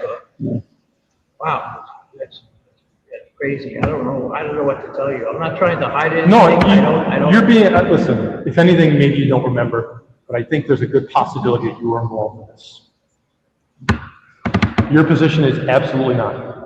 Is that correct? Yeah, right. I would like to do what I can to just clear that. That's why I was saying, can you check employment records on the time of that shooting, whatever that was, and where I might have been working? I was a sheet metal apprentice for a while too. I went to different jobs, but there's no way I can account for that. So the timeline that we have about your employment only has you working the security jobs right out of the Army. All the other jobs you had, to include taxi drivers, would have had you around at 11 p.m. when this occurs. Yeah, but at night also I was I worked the late shift in the post office.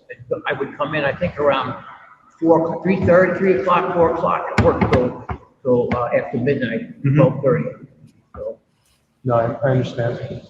I mean, that's any way to. No, I get what you're saying, and I do. What I would. They've got no interest in looking for anything. You can No. It's just, it's absurd. We're not charging you with the crime. Okay, we could say when you're charged with a crime, it's filed, it's brought before a judge, all of that paperwork, all of that protocol. But then he says, I believe you were involved. Therefore, they want to charge him for the crime. No matter what. It's such crap. I would say, though, is if the year was currently 1976 or 77, and these facts were as they are here, we would be arresting you for her shooting. Yeah. Obviously, we're not doing that because we're well beyond the statute. Now, what day did this come, what year did this? 76. 76. The day after your landlady said that you left Lee. Yeah, okay, but I can't remember what date that was, but it was, so that would have been 76. It was April 9th of 76. Yeah, I 11 o'clock. I can't think of where, well, I wasn't working at the post office back then. You were not. No, I wasn't, because I remember moving to, Pine Street, and, I guess I was still working as a security guard or as a cab driver, and, my dad had gotten, a letter from the post office saying they wanted to hire me. So I had originally put in an application, and it came out of the blue, so I said, well, this is something I would want to do. And so I took the postal service test, and they eventually hired me as it was training me at the time. So that would have been after Caligny Avenue. Yeah. When I was in Caligny, I didn't work in the post office. So I'm just trying to give you a time frame, see maybe. And at that point, your dad was living still in Co-op City? Or was he on Barnes? No, they left Florida. No, he left Florida. He never, that was my apartment that I rented out in Barnes. He moved to Florida with his wife. Yeah, that was, I think it's 75 or something. I can't remember. Do you see the way you explained it though with the very, very, very similar details by, she even describes the calmness as she believes it's you approaching her. That she was believing that it was actually someone maybe approaching for directions. She wasn't fearful at first. Then the mention of the leather jacket, she would never know that you got it from your friend. Yeah, I don't remember the leather jacket. I don't see on what occasion I would even get a leather jacket. I have an audio interview of it where that's what he says. Yeah. And it's just a very simple, Now, see, they're not telling him this interview with Camperado was from 1979 and that the coat was lent to him, oh my God, in the early 70s. They don't mention John Mario Comparetto, and whoever that was that intervened, the other detective or deputy chief of police at the borough of the Bronx, Louis DeCeglie, it's moronic. You know, she wouldn't know that you borrowed this from a friend. Well, let's say there is a murderer with a leather jacket, and that leather jacket was borrowed from a friend. A victim isn't going to say he wore a leather jacket, but the way he wore it, he borrowed it from a friend. That's idiotic. This is stupidity. This isn't even logic. Well, It's just it's just expressions from a moron.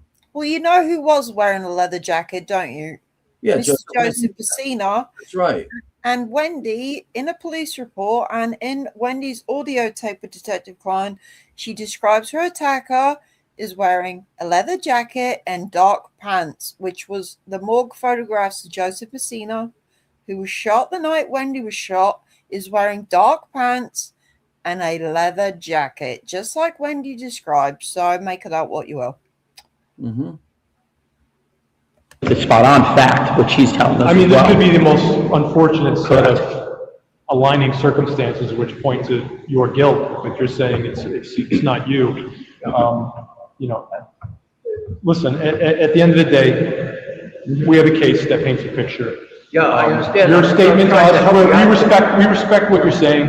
Our opinion based on evidence is investigative. There's only one of us that was born in that time frame. I'm the old man. The rest of us were born in the late 70s, but Yeah, having done this and sort of experiencing these situations where you have this sort of successive set of circumstances which line up, which paint a picture, they don't usually align like they do like this. Usually, Now I understand what you're saying as far as your alibi, and if this was 1977, we'd be right at your business and said, let's see the time card, and if you were working that day, well then, good to go. I know, that's why I wish they could somehow. The problem was there was nothing similar during that time frame. There was no sort of random violence that was occurring in the... How can he even say that, Eric? you're talking about the Bronx in 1976 and he's saying there's no random violence? The Bronx, all of the city of New York had random violence. It's amazing, Eric. He's acting like David was the only one out there committing crimes. Plus, what is random violence? It's extraordinary. I think that's the most extraordinary I thing want to he know said. what random violence is. What is random violence? I mean, just listen to the rest. In the Bronx, to, whites, ladies sitting in brand new Jaguars. So this stood out, and even in the beginning, there was connections made to that first case in July. So from like the law enforcement perspective, it does paint a picture for us of one of culpability. Yeah. But we respect your position, we respect what you're saying, and we're probably going to close this case as is. I think there's nothing to do. The only reason we're here is to give her a sense of closure. I would like to just get it cleared up as best as possible, as far as I'm concerned, because as you say, this like this overwhelming stuff. This is like so bizarre, and I wish there was some way I could just show that. I've done this in the past where I've brought polygraphs into facilities. Would you be willing to take a polygraph in regard to this case? Yes. Oh yeah. See how quickly he said yes. That's right. Now, the random violence would be where they're trying to say, that there's such a thing as violence enacted without, let's say, a deliberate calculation of murdering someone or an altercation where somebody's killed. So, a random crime would be somebody who's up on a bridge and starts shooting at people driving down the highway. Yeah, but we don't know Wendy's was random. No, that's right. That's why I'm saying. Yeah. That's why I'm saying why, how do you know it's random violence? Because random violence would mean, in this case, that somebody is maybe hanging about the parking lot of Nina's restaurant. Other than the fact that what makes it not random, possibly, is the fact that this man was seen sitting in the restaurant also. And he was the one person that people at Nina's restaurant, the proprietor and others, did not know as one who frequented that restaurant, a first-time diner or supper. You remember, he was seen in the restaurant. Mm-hmm. So, random, you could say random in that he decided to go into a restaurant and see whom he would choose to kill when they left the restaurant. There it would be random, no real plan or whatever. But it just doesn't hold a bag of water, except for the fact that I think it was Joseph Messina. But I don't, So do I. Yeah. You might be able to put that together. Okay. But you're adamant. Yes, absolutely. Yeah, I have no knowledge of that. I swear, the first I heard about it this past week when this guy showed this podcast and he covered that case. I guess to this lady, but I don't know this at all. He's just a crime buff, Mm-hmm. And my friend watches that podcast and alerted me. I can give you information if you want to contact him. I don't, No, well, we're going to look at the podcast and see what he says. Yeah, okay. Maybe that's what motivated her to reach out. I don't know. I don't know who approached her or anything. I just don't know. Yeah. Yeah, but I would like to take a polygraph test. Sure. I think that would be helpful, and I'd be willing to do that. So no recollection, like what he said about the lady falling away. Where this incident happened, there's only one way in and one way out, and you would have to walk by the person to get out after it happened. You don't remember at all saying that to the investigator. No. Those two things can't be true. She heard the attacker leave the car park. That's right. How could he have seen her crawling away? Well, he would have had to be standing there observing it. Keeping his head round the corner. Yeah. They're clutching at straws on there. I would really like to do that. If I don't know how that stuff works, but I mean, I've done it. I'm I've gonna done it. try. If you don't, if let's say there's this additional case where a woman crawled away that was shot and did not die. Obviously, whatever you told him back then, you had the knowledge that through whatever means, the papers or the news, that she didn't die. If you actually said that to an investigator back then, do you think that this could be that case, or do you think it would be another case?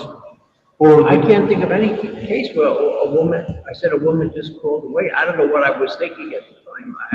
If I said that, I don't recall even saying that. Yeah. I don't know what detectives those were or anything, or. You don't believe that the district attorney and the chief of police of Yonkers would misstate that in the paper, do you? No, it wouldn't be, it would be maybe a misunderstanding. But you said now the police from Yonkers interviewed me, or? No. I don't know that that's true. I just know that they are giving this information to the news, that you mentioned in a case that you couldn't remember specific details on, where the woman didn't die. Potentially, it could have been the detectives that you said you spoke to in New York, and they just shared that information with Yonkers because of maybe some of the information you told them. I don't know. I don't recall that. I'm really sorry. I can't be further help. I'm trying to. No, it would seem like you're putting your best effort into remembering. I mean, obviously, we have an investigative opinion, and those don't line up right now, but that happens.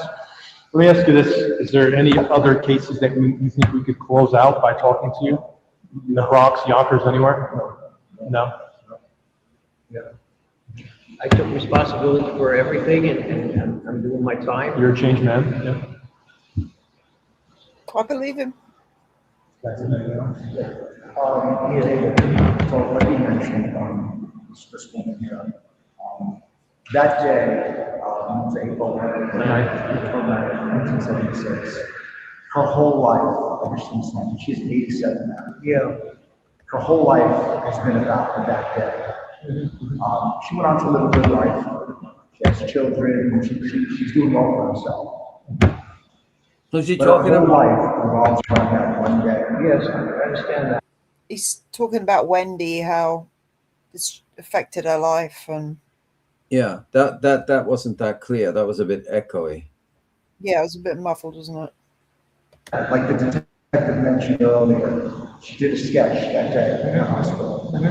She got shot 5 times. She did a sketch that day. And that day, that sketch couldn't have been done any better by artists, because they had you sitting right. Now he says the sketch was done that day. He makes it sound like the day she was shot. He doesn't specify what day, that day. Not that it matters, but he's making it sound like that day. It was, that day. Next to that, and they sketched it. Yeah, I saw that. From that day on. Kind of freaky, yeah. From that day on, that woman kept that sketch. For years, she, like the detective mentioned, she went back to England. Feared for her life. Didn't want to leave the house for years, affected her children, affected the family, where she wouldn't even let her kids go outside. Comes back to the United States. You had already been arrested. For years, she knew in her mind that you were her assailant that day. Convinced. That's the sketch. That's that sketch up against. And that's a picture of you. a sketch. Better than convinced so much that she carried it around. She told everyone that would listen that you were her assailant on that day. Just recently, I first began to hear this. So here we are now. Statute of limitations way expired. Because if this happened in 1976, it probably would have been expired by 1981. And the fact that you went to prison for your crimes, and I really commend you for becoming a changed man and to owning up to that. But she is nowhere mentioned in the story. Right. Meanwhile, her whole life revolves around that day and who she believes is herself. Right, that's yes, very tragic. Yeah, that's a tough pill to swallow. Yeah. When you've gone your whole life and you focus on that one day, and you in your heart know who did this to you, believe you did this to her. And at the end of the day, that person who is not even going to be charged with it, is not going to give her the closure. Well, if I did that, I would mention, but I did not. I don't know who this is, and I noticed that again the weight. This is the person in their 30s. I don't know, mid 30s or whatever. But I was 25 or something. Right. Yeah, and then also the weight 160. I was over 200 pounds. How's that hair? Yeah, and Wendy describes her attacker as slim. David most definitely was not slim, but Yes. Joseph Messina was slim. Yeah, thing I want to bring out, whoever the other law enforcement officer was, the other detective or deputy chief, Chedye, he says the statute of limitations ran out in 1981. What is he referring to when Detective KLEIN states there is no statute of limitations for homicide? What are they referring to there with the 1981 ending of the statute of limitations? You know, what Yeah, you got me there. Yeah. Yeah, so far, Eric, Has it- I believe David. Yeah, so do I. Did it end? Has it ended yet? There's 10 minutes left. Okay, No, 10 minutes left. let's go to the end. Oh, it looks like similar, but that's, I mean, Do these look similar to you? yeah, somewhat, yeah. You can see why the detectives made the connection here. She still has that in her purse. All She's right, been around yeah. since 1976. And all she wants to do is to put this to bed, so that whatever she does have left of her life, and I hope she lives another 87 more years, she wants to put this to bed, and she needs closure. And like the detective mentioned, she's very, very religious. Well, And from what I understand, so are you. Well, yeah, I have my faith in the Lord. I don't wear it on my sleeve, but I try to serve the Lord faithfully, I ask for forgiveness of my sins and times and things in that dark part of my life, which I terribly regret. But I don't know this. No, and I appreciate that, and I truly believe that when I look into your eyes. However, if there is a possibility and there is a chance that maybe you were there, Richard, hello, yes. Your life that you cannot remember, or maybe there were other victims that you don't remember. If there is that possibility, we'd like to know. We'd like to put this to bed as well. She would like to put this to bed in her life. She's carried it around since. I understand. Everything you're saying is perfectly logical and very reasonable and passionate, passionate. I wish I had my employment records from all the stuff that were gathered out of my property, whatever they found in my apartment. I understand that, but Yeah. like he was saying, if your appointment record said you didn't work that day, are you gonna say that you did it then? No, but I'm saying, we're going to exonerate me. Even if we got them, we wouldn't really change the facts presented today. Right. You know what I'm saying? But there is a chance. It is an uncanny resemblance, I obviously admit that, Yeah. So you truly believe, like on this day, that you remember every incident that occurred, or every time that. Not the time frames and things, but I remember. I think you recall every single. Yeah. Max pointed out something to me the other day that in the Netflix documentary, there's an audio clip of David. And I remember hearing it, and Max did. He says something like, "This is ridiculous," when he's being interviewed. But I don't recall hearing him say that in this one. No, because if he thought that this was ridiculous, he wouldn't have prolonged the discussion. And of course he's, Well, there's 13 minutes left, but when I listened to it twice the other day, I don't remember hearing him say that. But in the Netflix documentary, he said it's something along the lines, "This is ridiculous. I didn't do this." Well, it could have been from something else. Yeah, I have to go back and listen to it again. Mm-hmm. Yes, I would remember that. I would remember that. Whatever happened to the leather jacket, by the way? I don't remember. Do you ever remember? That fucking leather jacket. No, I had an army jacket. I had an army jacket. I had You never had a black a ski leather jacket? jacket. But I don't remember ever having a black leather jacket. I honestly don't. I don't remember. Said that or what circumstances he said that. I don't know why we. See, he mentioned then the ski jacket because he was seen in a ski jacket. He was never seen in no fucking leather jacket. It's ridiculous. Mm-hmm.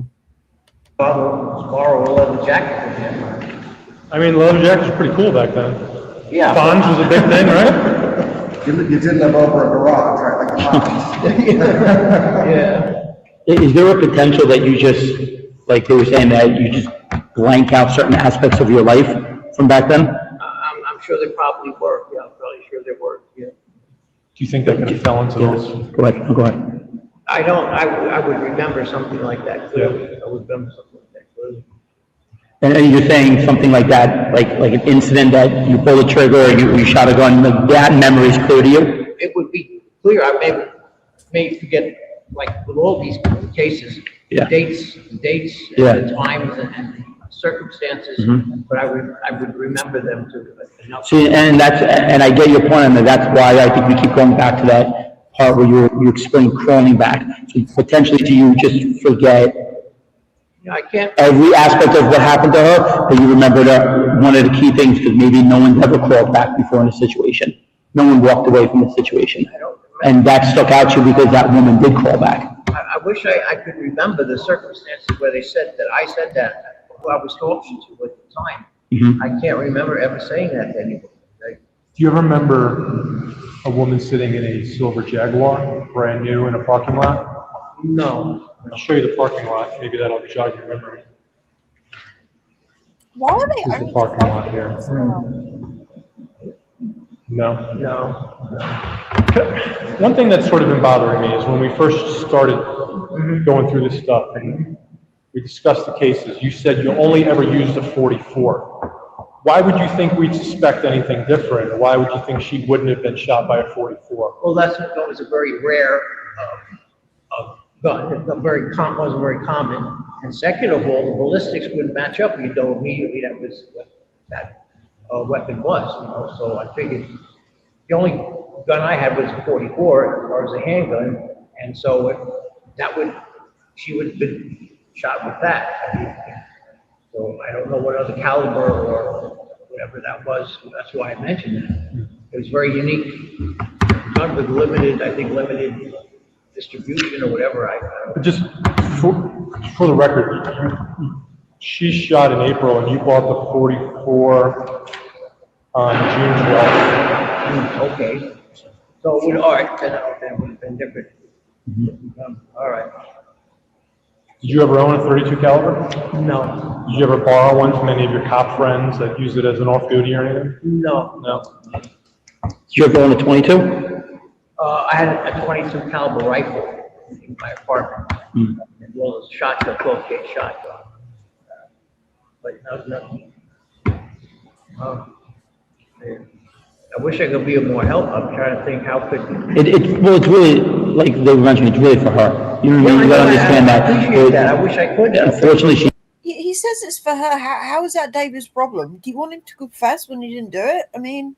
Well, there's also a problem here about the guns. Yes. Number one, David should say that he mentioned the 44 caliber because Frank DeGennaro had already informed him what the story said about using a 22 caliber pistol.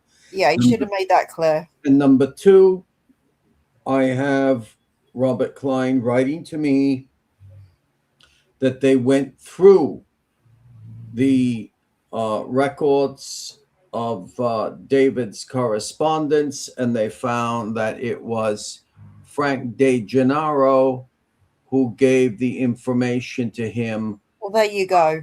About the caliber. Yeah, you know, So David had it in his mind, Eric, obviously, didn't he? David had what in his mind? It was a 32 that she was shot with. He knew beforehand. Wait, 22, no? 32. Oh, no, you're right, 32, yeah. You know, because if she'd have been shot with a 22, yeah, that would be crazy because he did have a 22, but yeah. But he'd been tipped off by Frank about every detail, hadn't he? Right. Mm-hmm. That's why it was in the back of David's mind. Well, I didn't have a 32, and that's why he's making a big deal about the 44. Mm-hmm. She's an older woman. She doesn't have much. Well, we hope she does more to go in her life. Yeah. But would you be offended if we said all four of us believe that you were involved in that? You may not remember it. You may have blanked it out, but I wouldn't be offended. Well, I can't get any worse than it is, honestly. But what would you found facts as well too? You're sitting here and you're talking to us, Candy to but see some of that. yeah. And, you know, I'm first learning of it, but I don't recall that.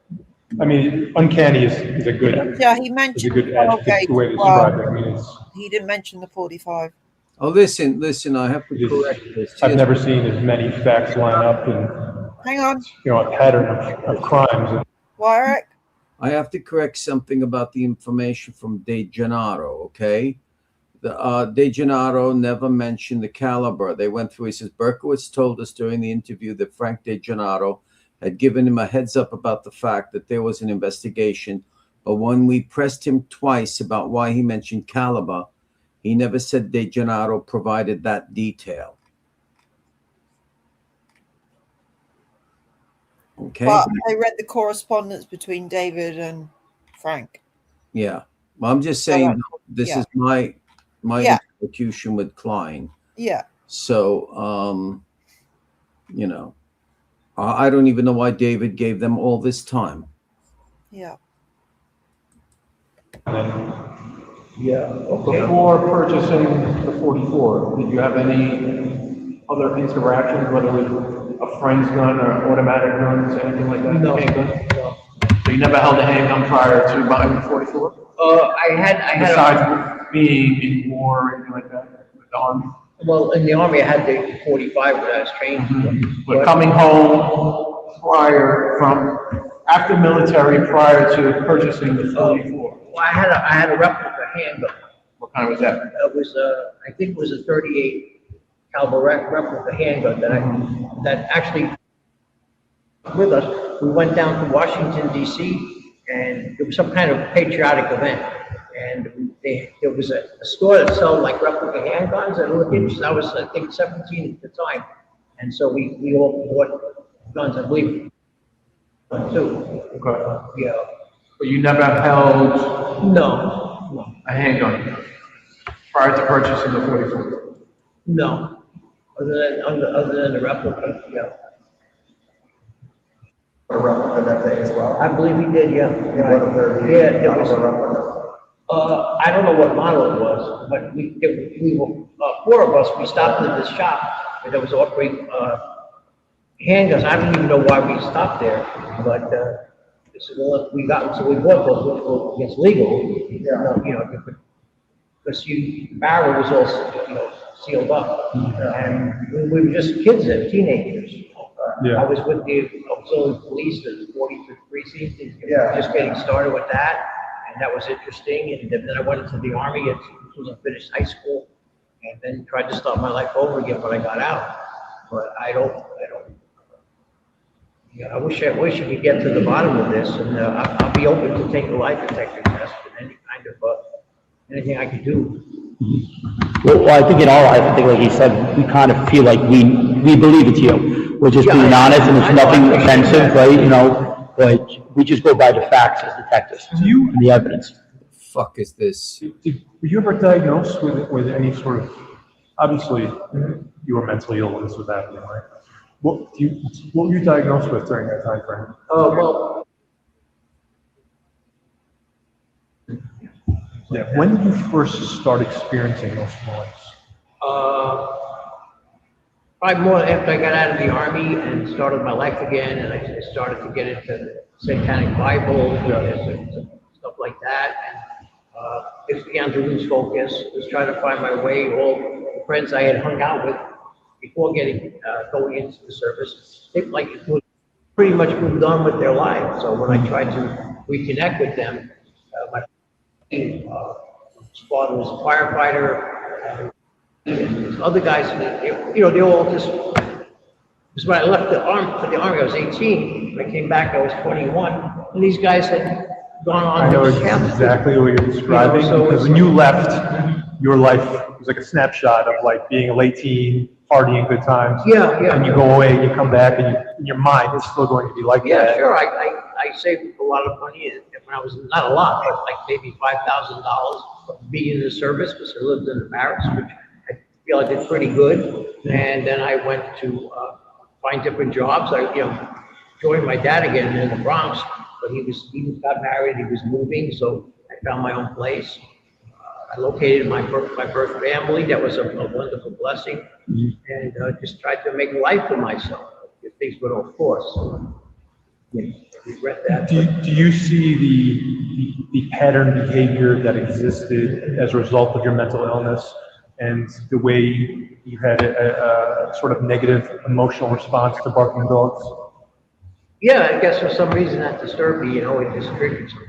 I don't know why. I mean, it seemed like it was definitely a trigger just based on the fact. I was starting to lose sleep. I wasn't getting enough sleep. I was just, life was going downhill mentally. Yeah. My dad recognized that, and other people tried to steer me, but I wouldn't listen, and I just figured everything was okay, but it wasn't, But in this case, though, I really would like to get to the bottom of it, and I know it's a standstill, but all I can suggest is checking some kind of employment records, time-wise, and I'm willing to take a lie detector test. I know it's a hassle. I don't know how that goes. We can definitely look into that if you're willing to do it. And they didn't.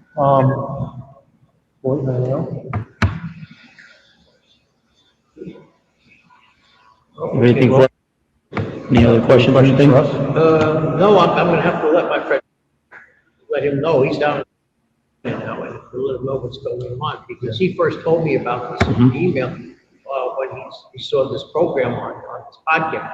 What did he say exactly? He said that this was making accusations that was involved in the shooting of a woman in the Bronx, and he mentioned Boston Road, Falk Avenue, and I'm familiar with that area. I just drove through it. I didn't know anybody in that area, but I know that area, and that it was making a connection that I was involved in it. And I said, well, that's news to me. Yeah. But that's all I know. Yeah. He didn't have any real details, but that's what he said. And now then I get this, and like, wow, this can't be happening.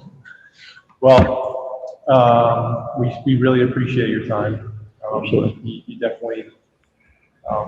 definitely seem like a changed person, and for whatever it's worth, obviously it's impressive.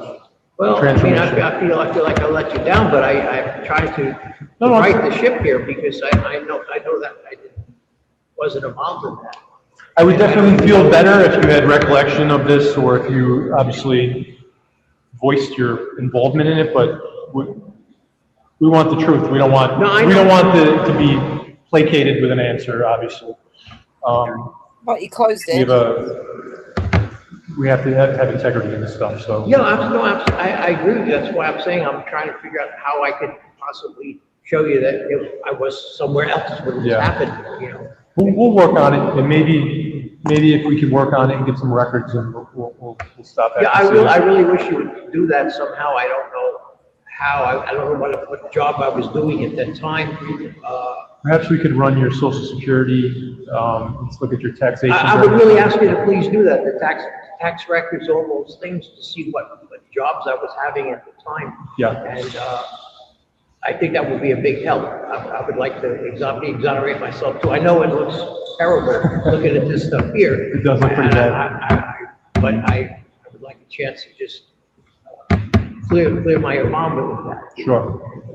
Well, I mean, we have an obligation to the truth, and if the truth is that you weren't, then we're obligated to that. But obviously, the facts as they are, and the coincidence that And obviously all the pattern behavior and all the facts as they are obviously painted a picture, but that's an investigative opinion, right? Yeah, I'd like to know exactly what I was doing at that time frame. I can't say that I know, so you know. But you'd like to know just to prove that it wasn't you? Right, yeah. Or you'd like to know that you don't recall? That I proved that it wasn't me. I wouldn't know how to do that after this length of time and the jobs I had. I don't know what's left, you know? I think your tax records might be helpful. We'll check them out. All right. Thanks for talking. All right, I wish you the best. God bless you. I know it sounds. I believe him. This whole bloody thing was annoying for me, agonizing. The only time ever I've done a show. First place, he spoke too much, and this is one of the main reasons why you should have a counsel. All he had to say was, I did not do it. Go and prove it. Yeah. He shouldn't have been going. This is why you need a lawyer, because somebody will say, well, go look up my work record. Well, you don't have to say that.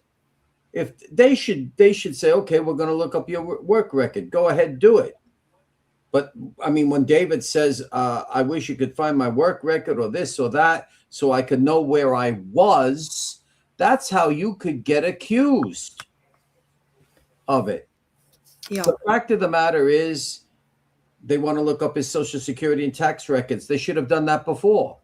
Absolutely. Or if they did do it, then they're trying to entrap him. This is really scumbag. You know, Norman Mailer called something scumbag journalism. This is scumbag law enforcement. This is the only show I've ever done where I have been absolutely in agony, hoping that the bloody thing would end. You can clearly tell that he's just relaying everything that Manny has told him. He's done no groundwork or legwork on his own. No. And then, as he told me, they administratively close it. But it's still an open case because we don't know definitively who murdered or who attempted to murder Brandy Marine, Wendy Savino Clark, Wendy Savino, the protagonist of the shooting. We don't know who did it. No. I believe it. It's open. It's cold. It's open. And the only reason why Detective Sterling gave it to Detective Maida, who was covering the Donna Lauria, or as they say in English, Donna Lauria murder, which is part of the Donna Lauria and Jody Valente shooting, but she's the murder victim, is because of a similarity. Law enforcement officers do that all the time when there is a proximity of crimes, regardless of age, a proximity. That's all it was. Yeah, not even the same caliber, Eric. Yeah. And this is one of the most illogical law enforcement talk I've ever heard. We're not charging you with a crime, but there's no statute of limitations for murder. Then somebody else says, well, the statute of limitation ended in 1981. I wonder why David hasn't tried to push back on this. Like, you know, surely there's something he could have done to... Yeah, you know what he could have done? Keep his mouth shut. He could have simply said, I had nothing to do with this. Yeah. He wasn't firm enough, really, was he? No, he could have simply, and he could be. He's not a jerk. I think he's just fed up with the whole judicial system. And he could have simply said, I have nothing to do with this. I have nothing to do with this. Nothing. Now, he did borrow a leather jacket from Comparetto. You know, I think he says, I never had a leather jacket, but he did borrow it. Yeah, probably wore it once and his dad gave it away, like he said. Like, yeah. And when he says, well, I never had a leather jacket, maybe he means I never had one that was my own. Exactly. You know, these people are not speaking very well, neither one nor the other. But even Berkowitz started to annoy me after a while because the logic is, I have nothing to do with this. No, I don't know. Yeah, he could have been a lot like firmer with his answers. Like, I didn't do this. He was very like, no, you know. Mm-hmm. You can think what you want, I did not do this. You can think Yeah. what you want. That I have no idea who Wendy is. I've never heard of her in my life. Ginger's right. He says about 20 times he had nothing to do with Wendy. And, Yeah. it was ridiculous. Absolutely. This is the only show that's ever made me squirm with hoping it gets over with immediately because of how repulsive the whole thing is. It just, And this is nothing against Wendy, nothing against her. Because it just makes me think, who else have they done this to, Eric? Yeah, I mean, well, they do it all the time. They do it all the time. And Wendy, mind you, she's got an open wound. Each time something like this is brought out, it's more and more and more vinegar on an open wound. Yes, that's true, Ginger. He said I didn't do it. I'll take a lie detector test, but he should have been firm by saying no, the Fifth Amendment, he didn't have to invoke the Fifth Amendment, forensics of evil. There's no Fifth Amendment. He's not involved in it. He's not involved in it. They're involving him. He's not involved. He's not involved, forensic of evil. All he had to do is say, no, never there. Never heard of it. I wonder why they never came back with that lie detector test. He should have said, show me the newspaper article where you say, I gave an interview where a woman is crawling away. May I please see it?